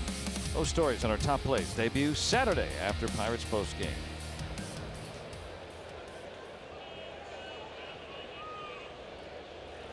Josh and his wife Brittany, parents of 2 girls. We compare notes from time to time. Our younger ones are almost identically aged, so 2 days apart. So able to keep track, milestones and such.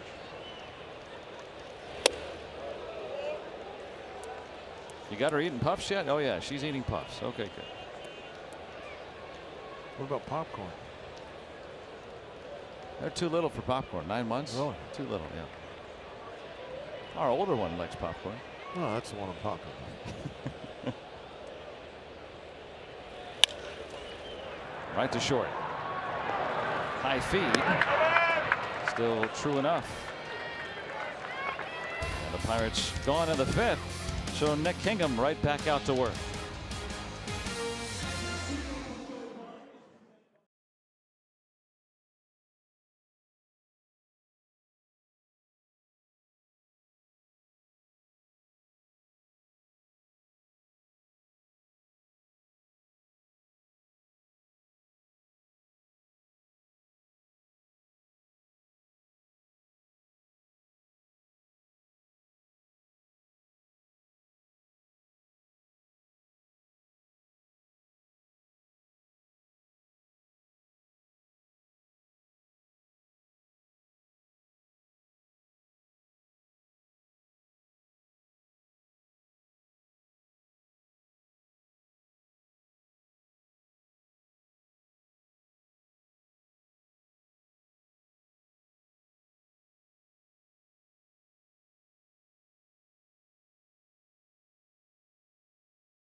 Be reproduced or retransmitted in any form, and the accounts and descriptions of this game may not be disseminated without the express written consent of the Pittsburgh Pirates.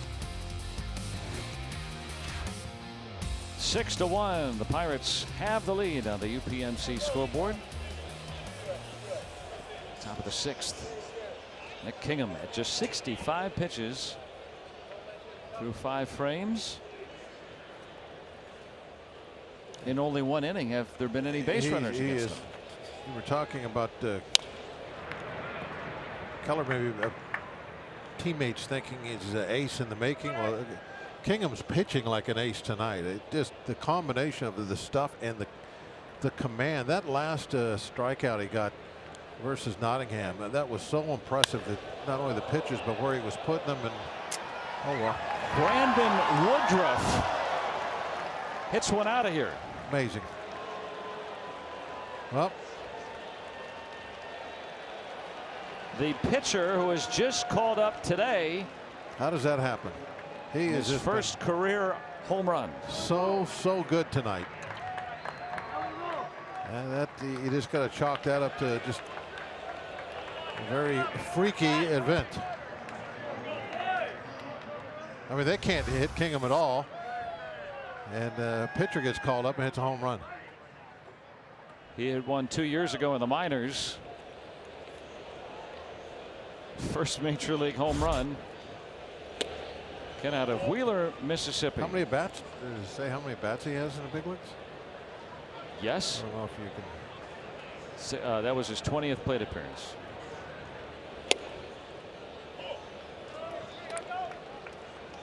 Still impressive. Now a 6-2 game. Well, how do you pitch with a 5-run lead, right? Well, yeah, it's about your pitcher hitting. Guy's just been called up. You go right at him. But that, to me, it doesn't take anything away from what he's been doing up to this point.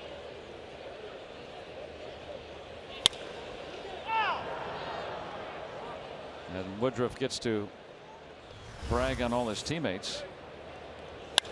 I don't know why you guys can't hit him. Yeah. He's sitting over there going, what's the big deal? Hingham hadn't allowed an extra base hit tonight. And it comes back to strike out Perez.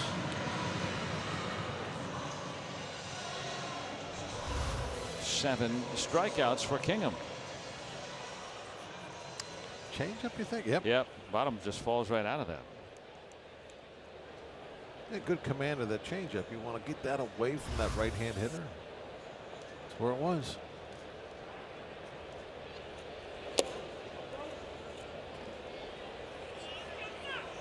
Well, now you see this is his first home run. You see, we'll give you all the candy you want.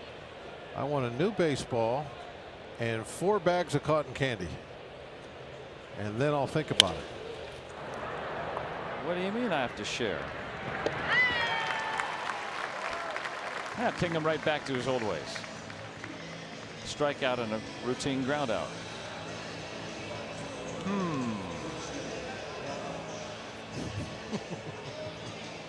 I would like some.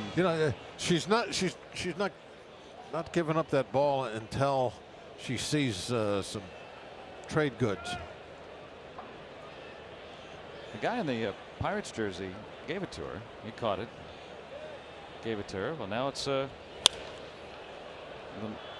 negotiations begin. All right, so You know what he's. boy, that was Well, what a grab. he should have given her the ball. He almost took her out. Excuse me, ma'am. Yay! Hey, didn't get hurt. I have most of my ribs intact. You know what he was telling her? He said, "Now, since I gave you that ball, tell him you want 4 bags of cotton candy and a beer."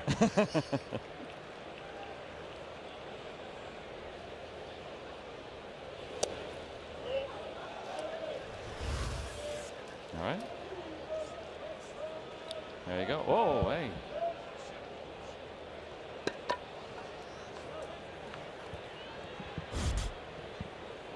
They're working on the negotiations. They got. That is her advisor. Okay, so now, what do you think it's up to now? Well, the ball just changed hands, so they came to some kind of an agreement. Well, the big sister is putting in her 2 cents now. Like, I wouldn't mind having a ball. You don't ask for a ball.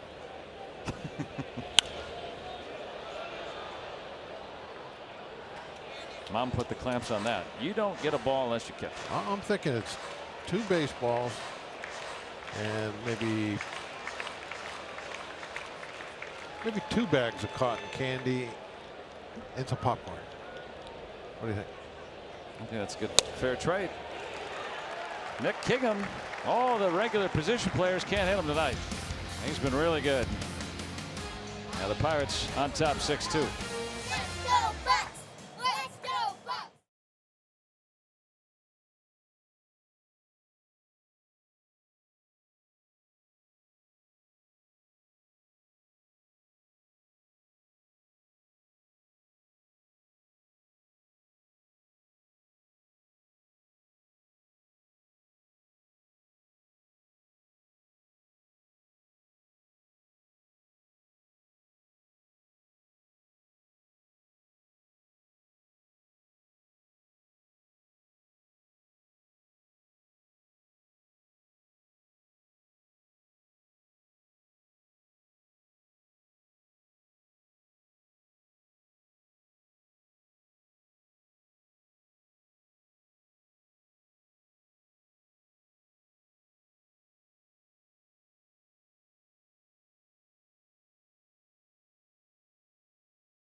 today for a very good reason. That's because 10-year-old Aaron Ashby, a Make-A-Wish child from just outside Baltimore, wanted to hang with Jay Hay for the day. Well, that wish came true earlier as Aaron had lunch with Josh, toured the clubhouse, took in batting practice, and was signed to an official one-day contract with the team. He's enjoying today's game as well. Aaron is currently fighting leukemia, but will spend the weekend, or at least tomorrow night, at Seven Springs over the weekend. We'll have lots of activities and things to do. And guys, I had a chance to see him and his family in the clubhouse, had his own locker stall, all smiles, lots of pictures. Always cool to make that kind of a wish come true. Oh, no doubt, Danny. And I heard he's a pretty good left fielder. Yeah. Yeah, dad and brother here today too, and Josh really making his day today. They had it all decked out. Scott Bonnet had the name placard up there and everything for him too. Got to hang out there all day as watch the players come and go and see what they do. Really neat stuff. He's both those guys are really hearts of gold. Those two. Josh has been doing that ever since he came here. You know that they're both Josh, right? Yeah. Okay. Oh, you did that on purpose. Yeah. That's very clever. Yeah. It's nice. You're about as tricky as I come. Once in a while. Once in a while.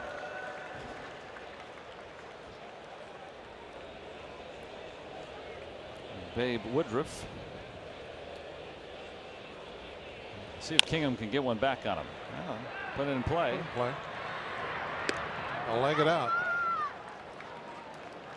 He's not one of those pitchers that just kind of moseys down the line too. He's going to give it 85% or whatever.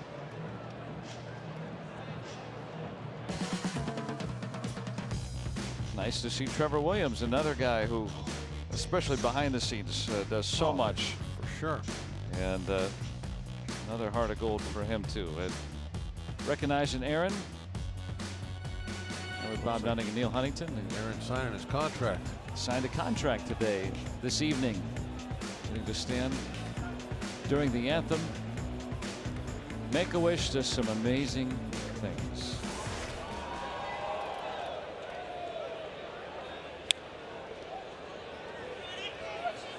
There's Trevor. He and his wife Jackie, we hear about some of what they do. A lot of what they do goes unnoticed, unheralded, and that's how they like it. It's a great group in that clubhouse. Yeah, it is. When it comes to stuff like that, they are front and center.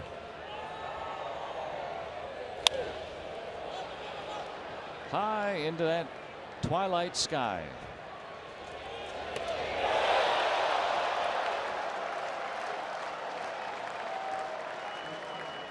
And an error to Jacob of Nottingham. Do you think he was a little lackadaisical on that? Maybe just kind of catching it off to the side. I don't know. You're the analyst. No, I know Analyze. that. Well, you look up. This is the kind of sky that's tough to see the ball. No, I guess not. He just had to make a last-minute adjustment and didn't do it. That has to be so embarrassing for a catcher, you would think, right? Yeah, rookie too, trying to impress his first time in the major leagues. Milt May told me one time that you know, the wind and candlestick is legendary. He took one right off the forehead. Oh boy, because you're taking the Pop up mask like off that, already, yeah. right? Oh boy. Yeah. And you know, back in those days, they just wore a hat. Especially Milton was one of the last catchers that I remember that just wore a hat. He and Rick Dempsey come to mind over the American League.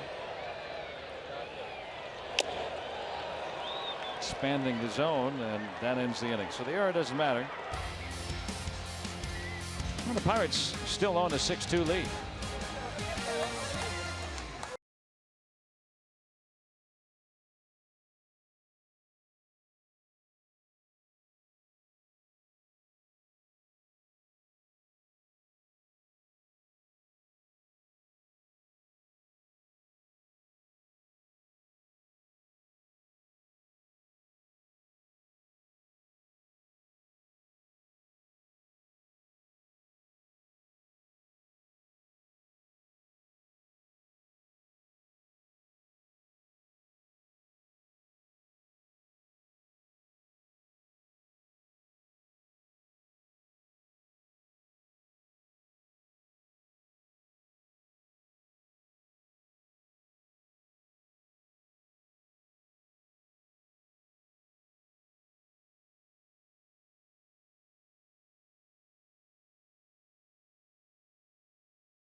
lead here. Go to the 7th.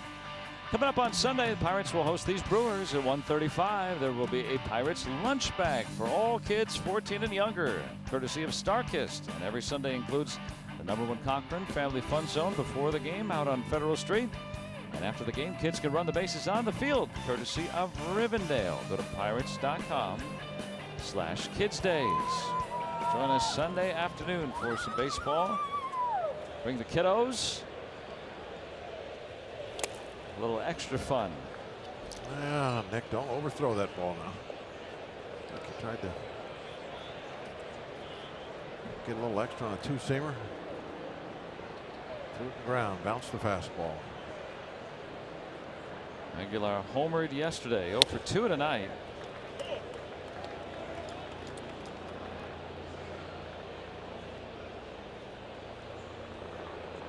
Hingham has been really smooth. 8 strikeouts. They're over 6 innings. Just 3 hits. Most strikeouts since his memorable Major League debut, where he was perfect into the 7th. Struck out 9 Cardinals that day.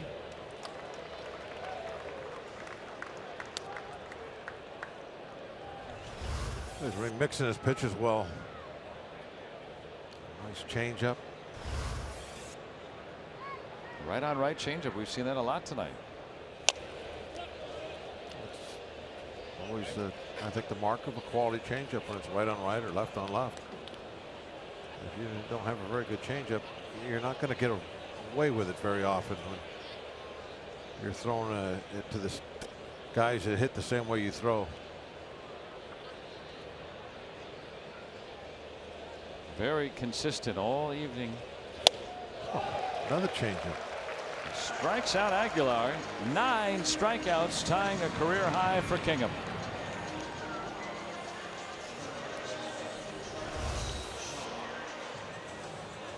Location, quality of pitch. Tough combo to beat.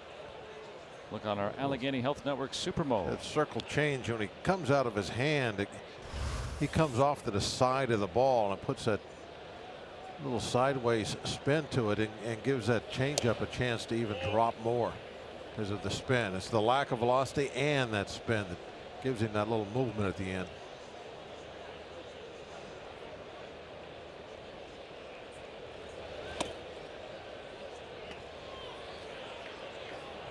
They all talk about it. And Cool there on the left is going to be out at least probably another month or so, opening the door for Hingham. So the Pirates will get an extended look at Hingham, and heck, the way that he's pitched, I think he'll ever go back down again. I mean, if he keeps pitching like this, I mean, he had a rough outing a couple outings ago, but overall, I mean, he's proven he belongs.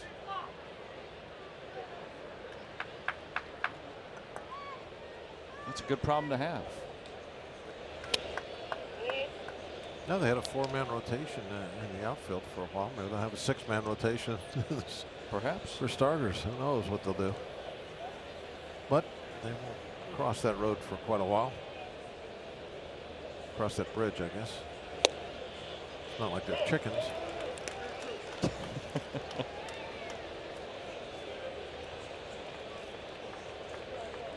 Never heard a punchline of that joke.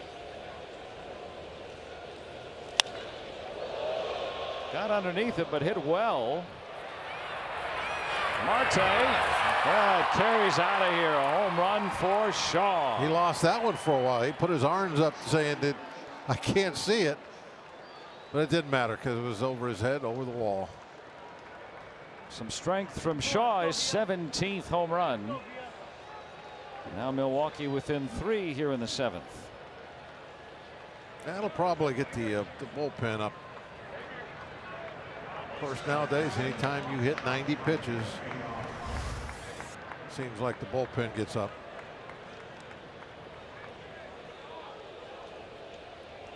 A little too much play. Came right back in. Fastball right in the middle of the plate, about mid-thigh.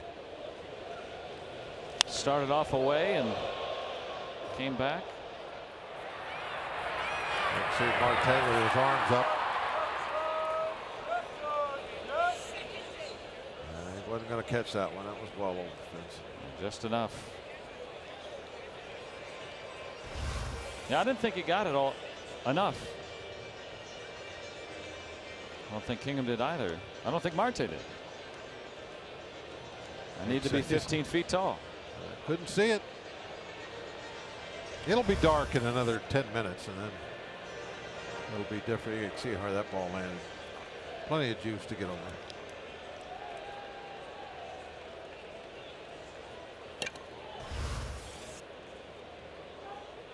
Now VR hit a ball an inch his first time and was retired. And a bounce out to second.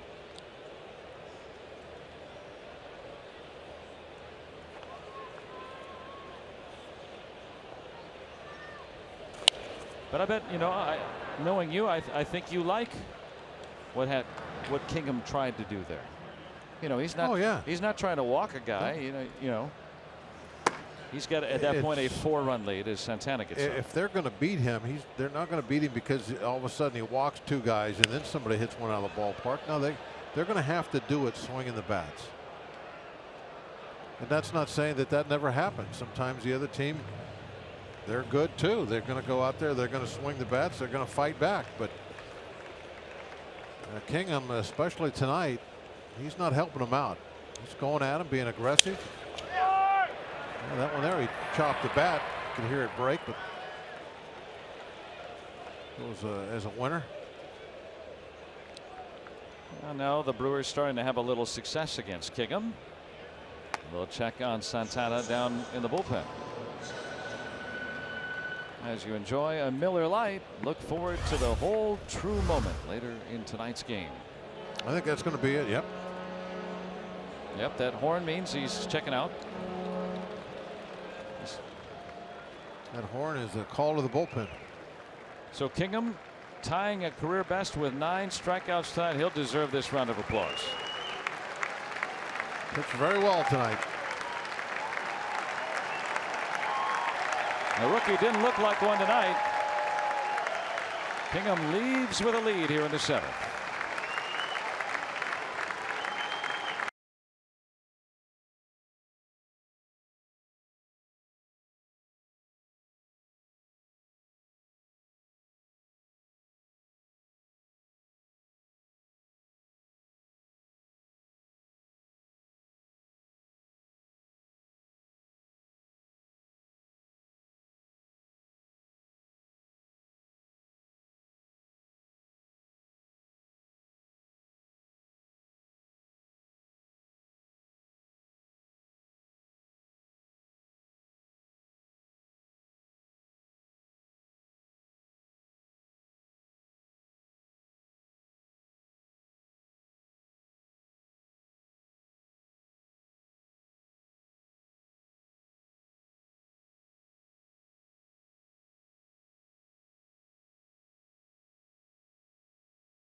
But has pitched extremely well for the Pittsburgh Pirates. And speaking of pitchers, we want to talk about Dave Woodruff, who hit his first major league homer that landed in the seats here.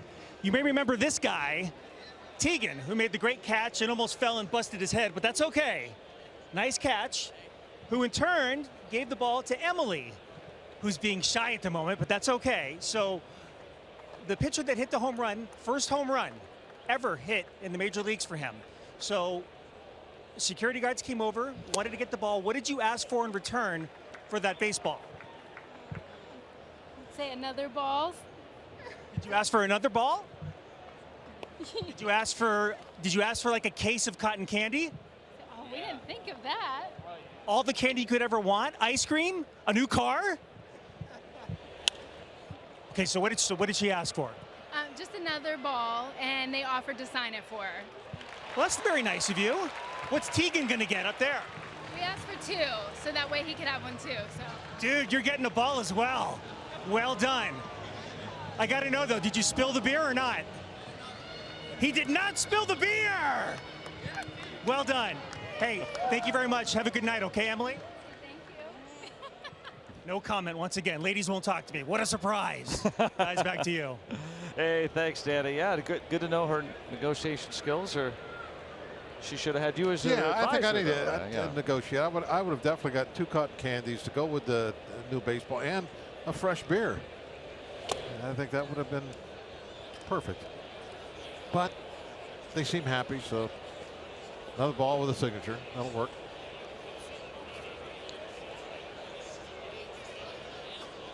Santana, good work. First out, lazy pop-up. 1 more to get.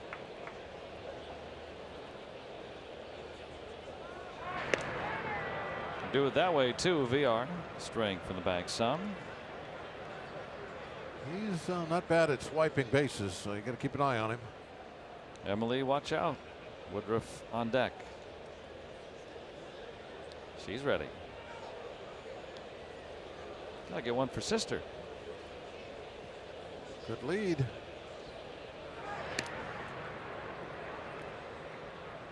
Hoping that if he does come up this inning, they just get that ball at the souvenir shop.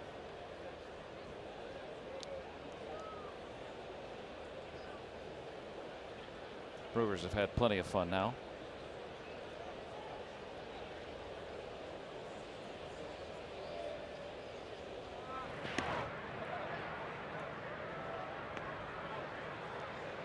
Throws are a little high over there. If that, you're going to really make it close. You got to get that ball down around the knees of Josh so he can get a quicker tag. When he's catching a ball up around his shoulders, it takes too long to get the tag down. Lazy fly ball, none of it matters. Let's go hit. Santana gets the final 2 outs of the 7th, preserving the lead for Hingham.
Music from Spinning Jenny out of Friday Night Rocks, and so far it has for the Buccos. They're up 6-3 on our UPMC scoreboard. Hingham and the boys with the lead. Fairly comfortable 3-run lead, but no reason you can't get it extended. A couple more runs and everybody will be up dancing. That's what I got to learn to do right there. I've been trying. I've been studying. I think you'll laugh when I get it down. I'm going to break it out. It's taken you a fortnight to learn that dance. You'll get it. Saw Marte with a little dance right there. That package coming back from break. Now the Crawfords besting their foes from Milwaukee tonight. African American Heritage Celebration. Keep it rolling.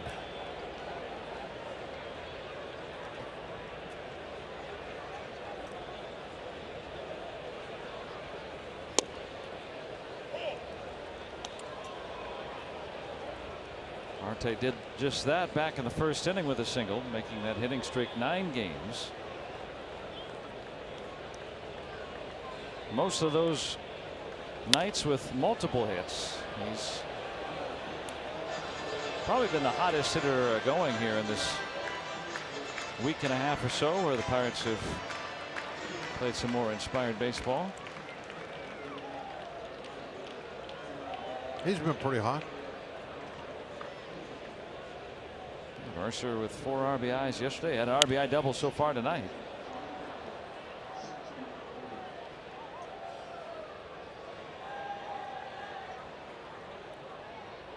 Polanco not too shabby. Homered again tonight. Had a sac fly as well. Really sharing the wealth in this lineup.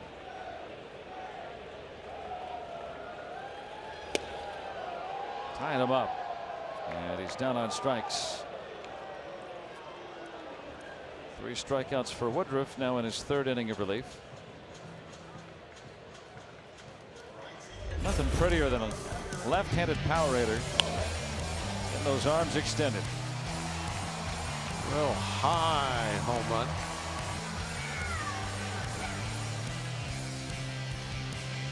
That would be one of the things that baseball would show if you were saying, okay, we have this sport that we would like you to enjoy, and you may not know anything about it. Here, look at what people can do. You would show that.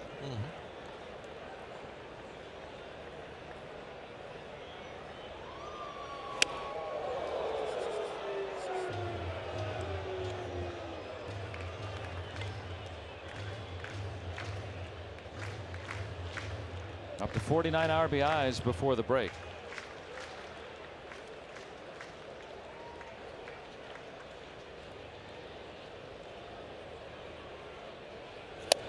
They're not perfect halves. The Pirates will end up. Yeah, the halves, first half's been over for quite a while. Yeah. Be 97 games under the Brewers and Pirates belts by the time the All-Star break is here. The break coming a little later, isn't it, than normal? About a week later, it seems like, right? Usually it's in that 9th, 10th for the All-Star game. Statcast. Where will we hit this one? Powered by AWS. Pulls it on the ground. Hence the shift.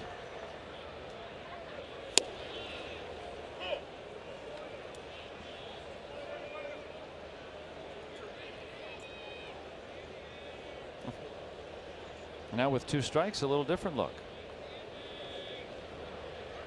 Saladino goes back to his original position. Pulled on the ground. Past one to another, and they still get the out. Nice play by Woodruff. Just like they practice in spring training, the second baseman throws from short right.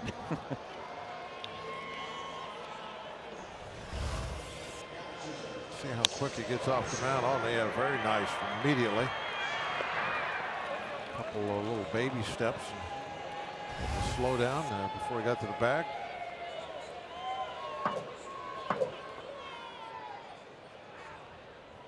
Guy's got a good arm. Can hit. Plays defense. They like him. He stepped into their rotation late last season. Trying to patch it together. Remember all those injuries they had late last year, and Jimmy Nelson went down, their ace, and they're, you know, Craig Counsell's trying to get into the postseason. And Pirates are playing them, and like, who's this guy? Who's, you know, they're, you know, projected starters for the series. Haven't heard any of these guys before, and they hung around. Well, Woodruff was one of those guys. He's got a very consistent velocity.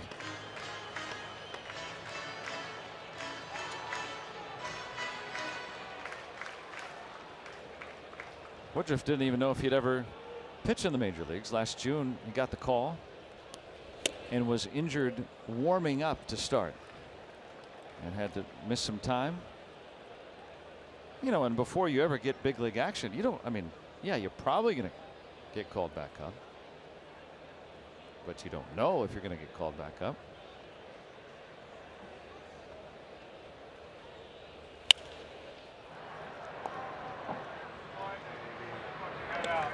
Cervelli is the final out. Pirates doubling up the Brew Crew.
Sportsnet is brought to you by the Chevy Silverado and your Western PA Chevy dealers, and by Levin's, the official furniture and mattress supplier to the Pittsburgh Pirates.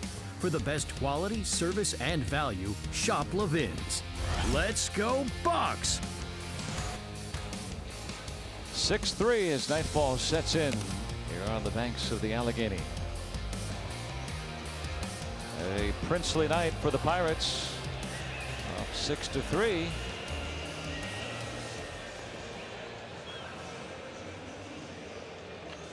Miller time. Brad Miller coming on to pinch hit. So Woodruff's day is done. He pitched well in relief, keeping Milwaukee at least within a stone's throw of this one. Yeah, he looked very good.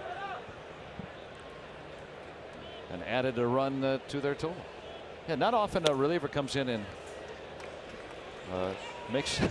Well, I'll tell you, next time if we play them, I see his name as a possible starter. I'm not going to be like, well, who's this guy? I'm going to remember that. You're going to look at your par charts. Very consistent, hard fastball, pretty good command. He did a nice little job on the cover in the first on a tough play, ball out in the outfield. And hit a home run.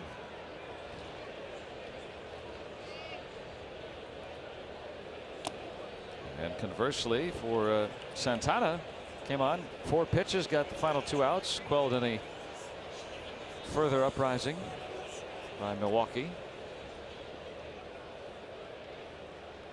Now hopefully the Bears move into hibernation.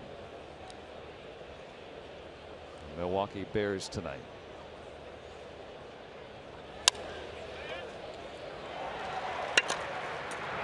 One out.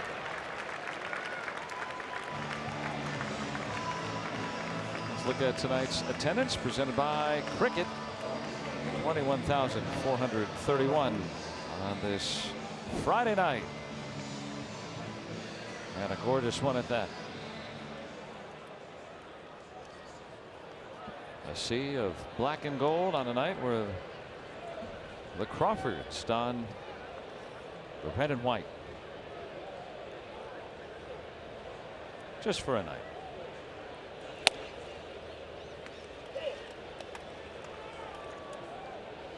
There are the Renegades. The giveaway T-shirt tonight.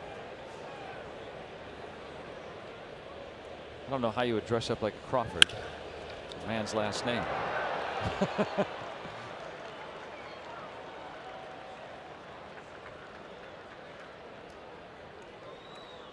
What would they have been, say, for the Crawfords? You know, if they had, you know, a spirited bunch. I mean, if they had named for fans Crawford that came out. Grill. Grill. Maybe What did a they grill? short order cook hat. Yeah, something maybe like that. Depending on what they're apron. Or just dressed like grills. Kind of a nightclub. Maybe a snazzy jacket. Okay.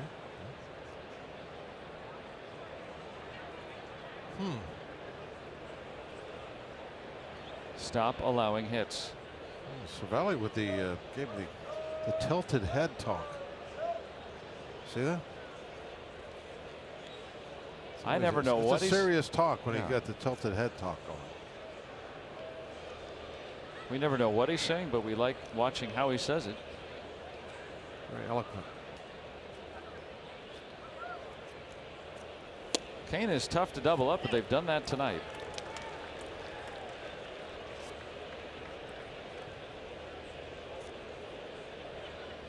Sharply grounded out to short his last time too.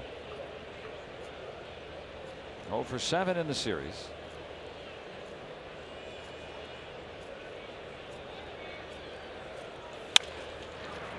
Ground ball, but past that vacated right side. And Polanco, nice job charging it. No chance for Perez to get past second.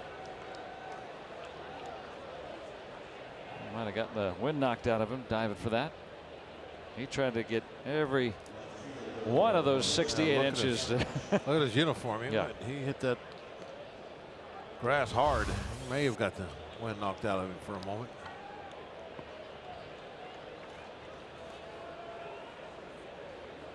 Good look on our Allegheny Health Network Supermo. That close. Oh yeah. That got him. Ouch.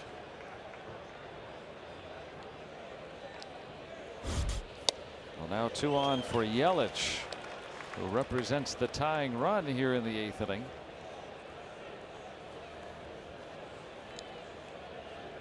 Still holding on that side a little bit.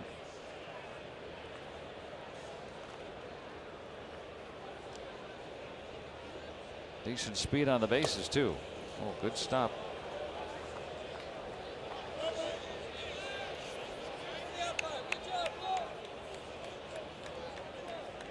Pirates have a lot of young pitchers, and Cervelli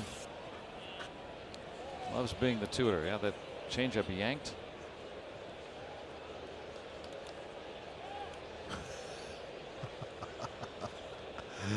Oh. He didn't say anything there, but the look said everything that he needed. Calm down. Santana's been very good of late and in periods this season.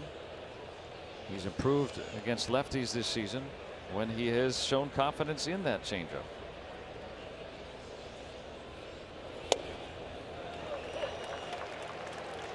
Still got that crackling slider.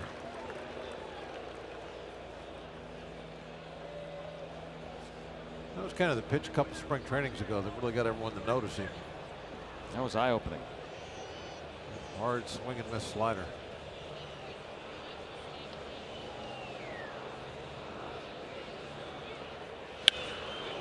Out to left. And Dickerson has it. Kane advanced all the way to second, but he'll get back in time. That was well struck. It looked like Corey ran to a spot and then turned around, and sure enough, he picked the right spot. The ball came right down to him. Yeah, he's going to turn his back to the infield. Take his eye off the ball. And look back, and there it is. It's a man who's done this before. So now a double switch. Clint Hurdle talking with Kerwin Danley. Okay, I'm going to Polanco is out. Austin Meadows on his way to right. And a pitching change upcoming. So Santana gets 4 outs. Pirates own the lead. Tying run coming up with Aguilar. And they want Kyle Crick.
Two men on will bring the tying run up and the home run leader. Let's look at tonight's Allegheny Health Network injury update. The Brewers missing several key pieces. Their starting catcher Manny Pina on the 10-day DL with a left biceps strain. Ryan Braun, who has played first in the outfield this year, back strain, and litany of injuries throughout the year for Braun. So instead of Braun being the centerpiece of this Brewers lineup, it has now become really Jesus Aguilar, who didn't even start the year as a starting player. Leads the league in home runs. He represents the tying run here in the 8th.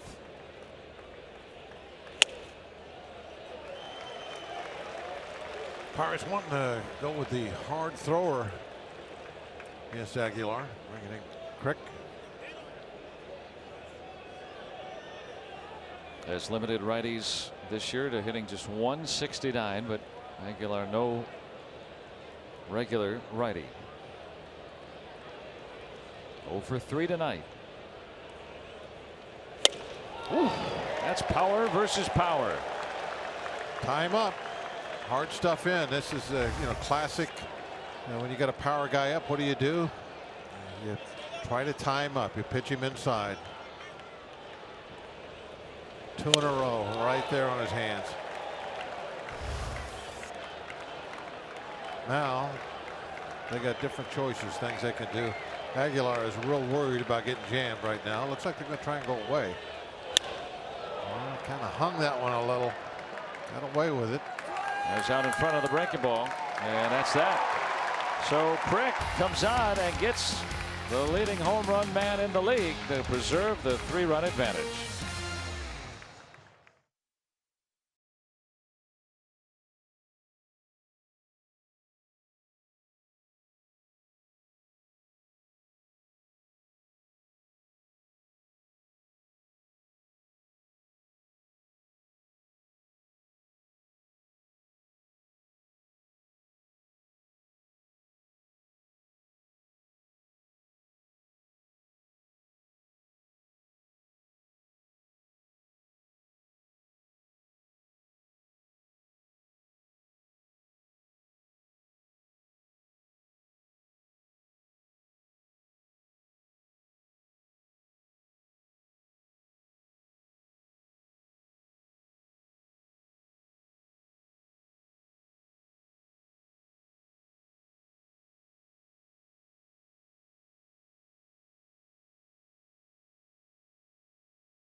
of the 8th inning as Aguilar flies out to end it.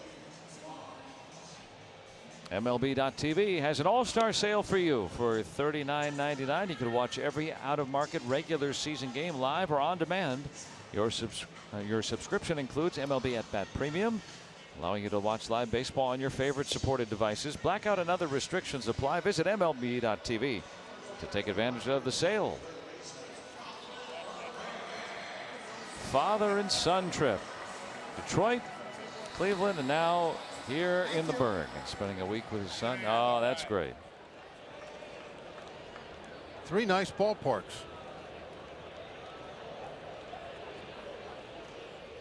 It's a nice trip to make.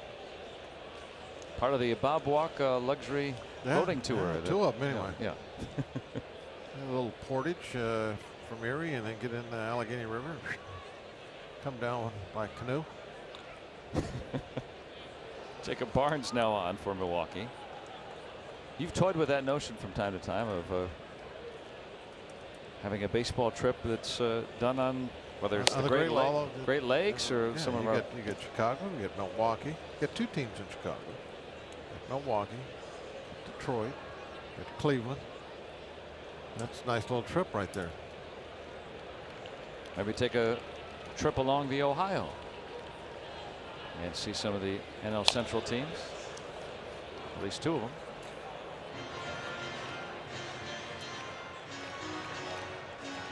Manager and a catcher. The catcher, what? The extension of the manager out on the field? They think they are. You knew I was going to say that. Oh, yeah. Right? I set you up. Do they talk? Michael's down there listening to that, too.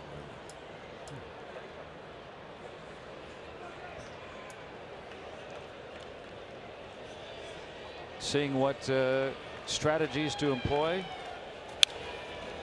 and make sure they're on the same page. Part of the commitment to being at their best night after night. They're also a pitching coach out there too, a manager and a pitching coach. See? He's working with Ray now. Well, everybody works in unison, right? Yep. Team effort.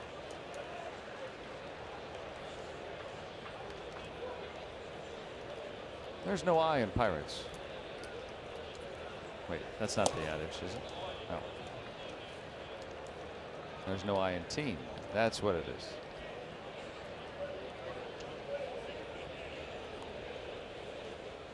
No I in Crawford. Nor on the backs of these uniforms either. Just very simple. You got to buy a program if you want to know. Yeah. Who they are. Can't tell the players without a program, right? The old line, right? Kind of looked like Fred Lynn for a moment there. Programs here. Colin Moran's got his 3rd hit tonight. Hole number 19.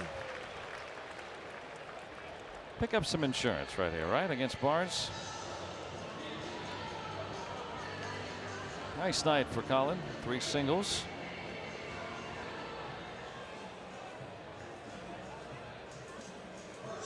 Pirates coming in winners of 4 of 5. Trying to make it 2 straight against Milwaukee. Bell with an RBI double and 2 singles.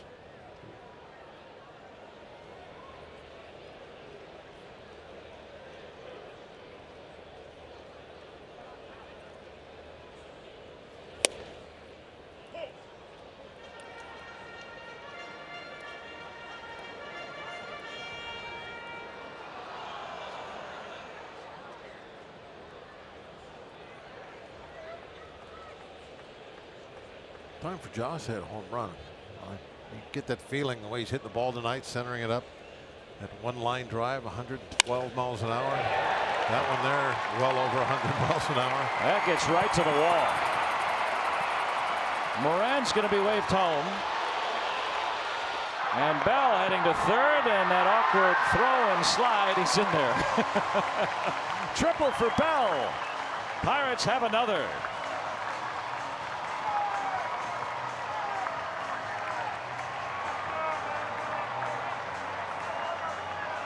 Keep making that left turn. Josh Bell with triple number 4 this season. This ball was probably hit pretty close to as hard as that 112-mile-an-hour ball. It looked like as he's going into third, it's kind of like a tight end trying to shake a linebacker. You know, he put a little move on him, try and get open. And that ball just ripped, easily going to get through the wall. Third career 4-hit game.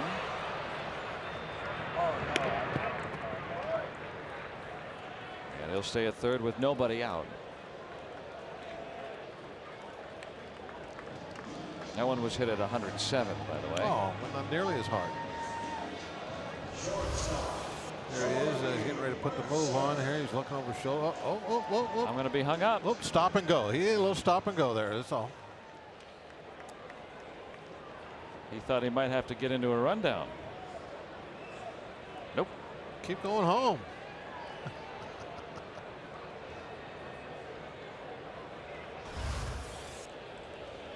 Be some dancing in that clubhouse tonight. DJ Nightmare. Felipe Vasquez. We haven't seen the weird masks in the clubhouse post-game celebration. This club has not played like they did early in the season, but this stretch of baseball, you're feeling good. There's Vasquez, who always has something playing. Why not enjoy it? They're back. Jay Hay will win the dance contest night in and night out.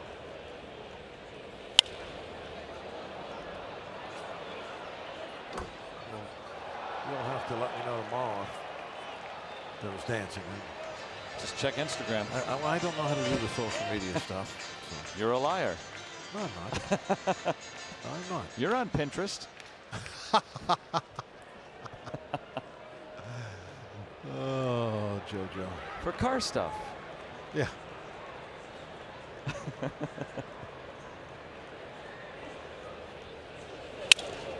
Broken bat, and Aguilar has the out.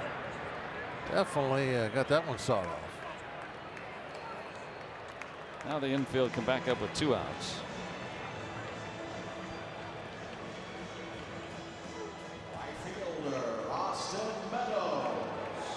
First time for Austin Meadows tonight, trying to drive in Bell from third.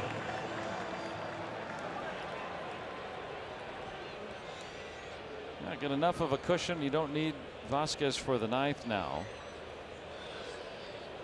With the doubleheader coming tomorrow, the Pirates will certainly have the more rested of the 2 pens.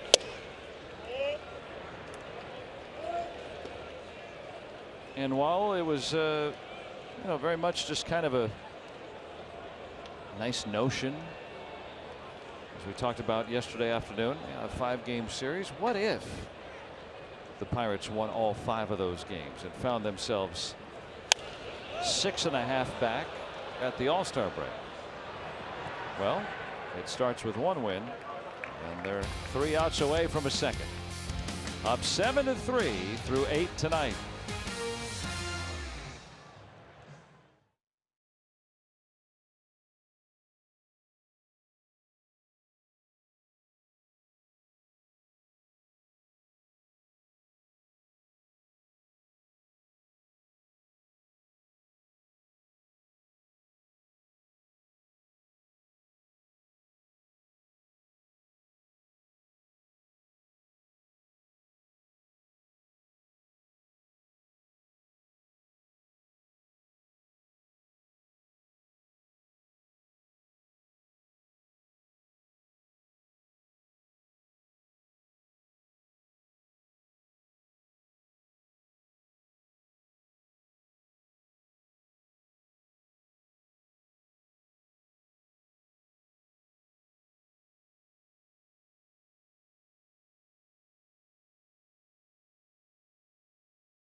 rocking on a Friday night here at PNC Park. Music from Spinning Jenny tonight. And 7-3 Pirates with 3 outs to go in the ninth. Josh Bell tying a career high 4 hits tonight. Pirates have spread it around. They've had a dozen safeties, 3 out of those for Moran.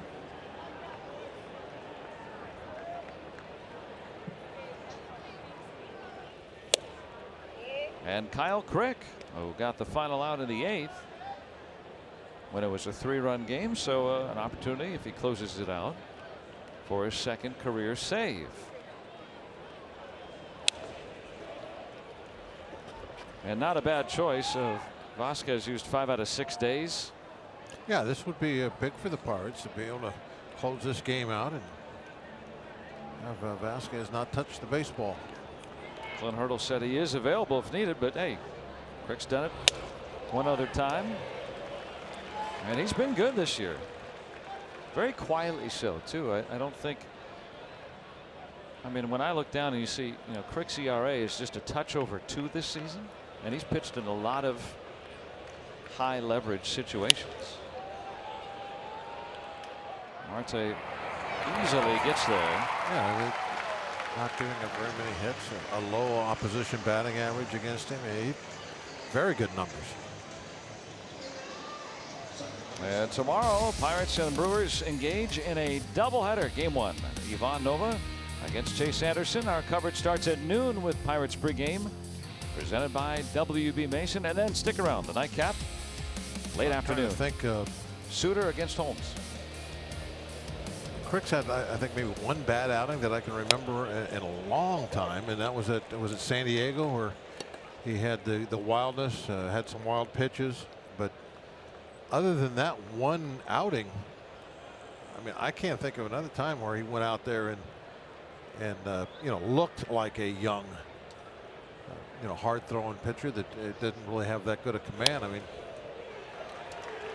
other than that, he's pitched outstanding. But just like that last pitch you just saw right there. Nice fastball, just touched the outside corner. There it comes, right there. Beautifully done at 96. And he can throw 97, 98. A little quick pitch right there. Cervelli had to hurry with VR motoring. A swinging bunt.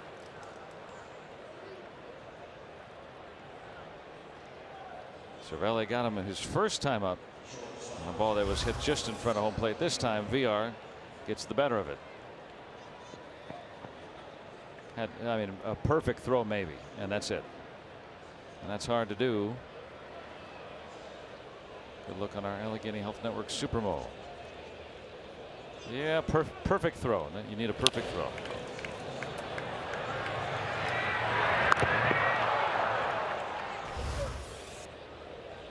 So obviously a base hit. 2 more outs to get. 7-3, no big deal. Giving Cervelli a little break right there. Looked like he took a little out of him to heave that ball. Kerwin Danley understands. Going back to Crick for a moment, he is not allowed to run in more than a month. Relievers are expected to never allow runs. That's just not possible. But Crick has been on a good long run in his first full major league season. Well, not quite full. He was in the minors the first 2 weeks, but you get the point.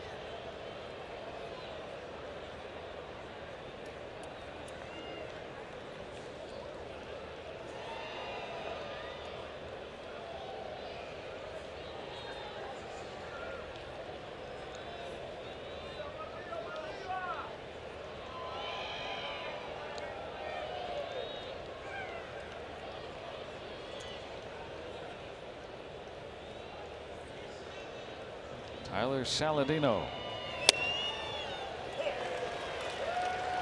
His command has improved too, Crick. Now he'll still walk some guys, but we're not seeing a lot of balls in the middle of the plate.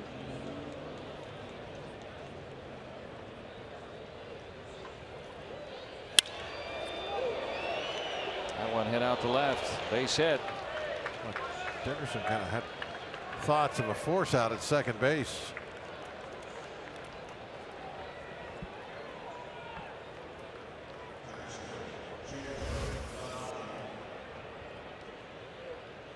Playing it safe with the big lead. Well, VR, you know, he's got to. He can't just hustle down the second base. He's going to hang back a little bit because this ball might carry all the way out and be caught on a fly. He doesn't want to get doubled off. So that gave Dickerson the thought of maybe he could get the ball to second base, but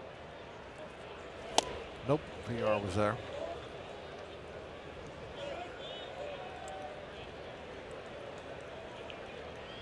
Speed on the bases, especially with VR. Tying run has moved into the on deck circle now. Here at the bottom of the order. Nottingham, the rookie, with 16 major league at bats. Good numbers in the minors. Usually guys that are in the big leagues have good numbers in the minors. Looks overmatched on those last two. Yeah, last two fastballs right by him. Yeah, it's hard to get up here if you don't have those good minor league numbers. Although I've seen it happen. Guys get pushed a little bit.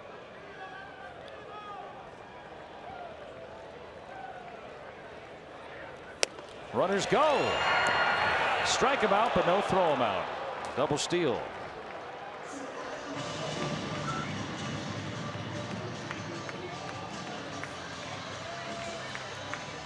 It's the ninth inning, isn't it? Yeah.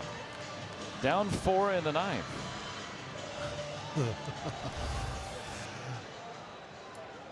Unconventional, to say the least.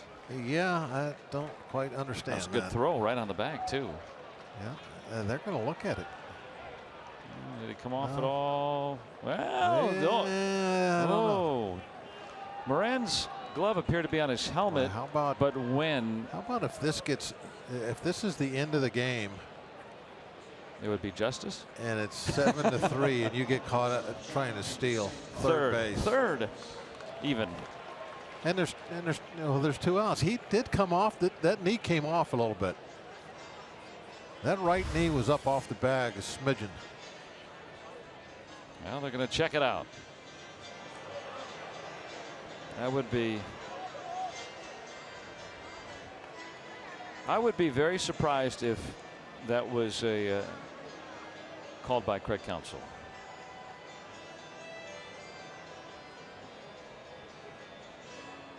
The Brewers manager, especially by that look. How about, did you see Cervelli's look? That was a classic. The Cervelli look. I think that right knee, just for a moment, comes up off the bag. And Moran had the glove on the helmet, but at what point is there something conclusive? Ooh, we just saw an angle where you can see. See the knee come up off the bag just a little bit? You can see a little bit of daylight. Watch the right knee.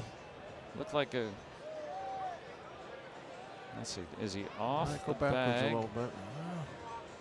Let's see. Now that one doesn't show it as well. Maybe they showed one on the scoreboard here. This is the angle. This is the one you like? It's all about the knee. I mean, that's what's going to be the. Does it come up off the bag? Now see, now is that dirt on the base that he's dragging across the base? I would say no. There's no. Yeah. That knee stayed in contact the whole time. Yeah. Yeah, that's what I thought I saw was dirt in between the knee, but it was dirt that came up onto the base, I think. So the umpires in New York have rendered a decision, and VR gets away with it. The Pirates lose the challenge. Call stands, so nothing conclusive either way.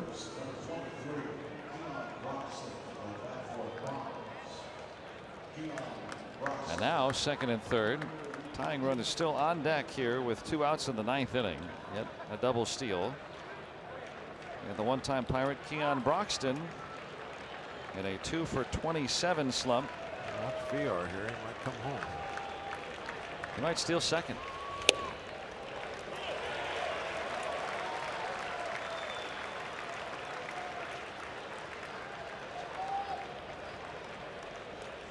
Broxton has some power, but prone to the strikeout.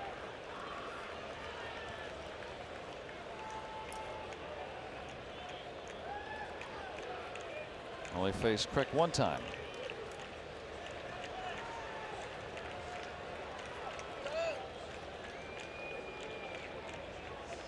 What's happening here with Cervelli and Crick? Twice Cervelli has told him to get off the rubber.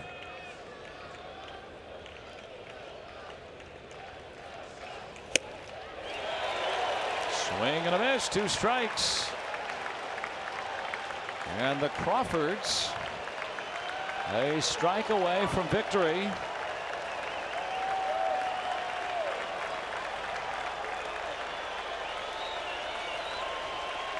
Trying to take down Milwaukee another time.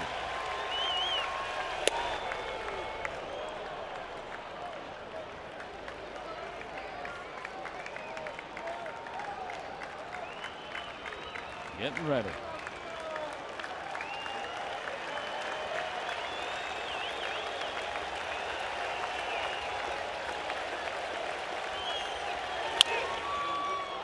Out to Moran.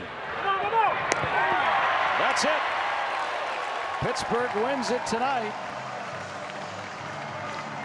And they have won 5 of 6 and have taken the first 2 games of this series. And now, because they have a challenge remaining, they're going to look at this ball. I think we've already shut the fireworks. It's over. You can't. Well, if you can't replay after the fireworks go off, right? Isn't that a rule? I mean, why not? If you're going to consider. No, they're not going to. Oh, okay. Look like he changed his mind. It looked like he went to the headset. He went to put his hands up on his ears and then changed his mind. Can't take it with you. I don't think they have a chance to win it. So now Pittsburgh can shake hands. Crawford's over the Bears tonight. Now they are going to look. They are going to go. Do not shake hands yet. All right. So we'll see. Out by a long bit. And the Pirates. I don't know what they were checking on. A foot off the bag? Was that what they were looking at? Or is it just last play of the game and you might as well? Maybe one of those. Well, that's barring anything unforeseen. Kyle Crick doing a fantastic job tonight, getting the final 4 outs. Santana getting 4 outs tonight.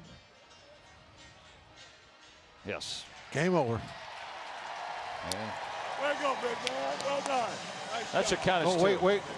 No, just kidding. No. The call stands somehow. And that's that. Now you can raise it.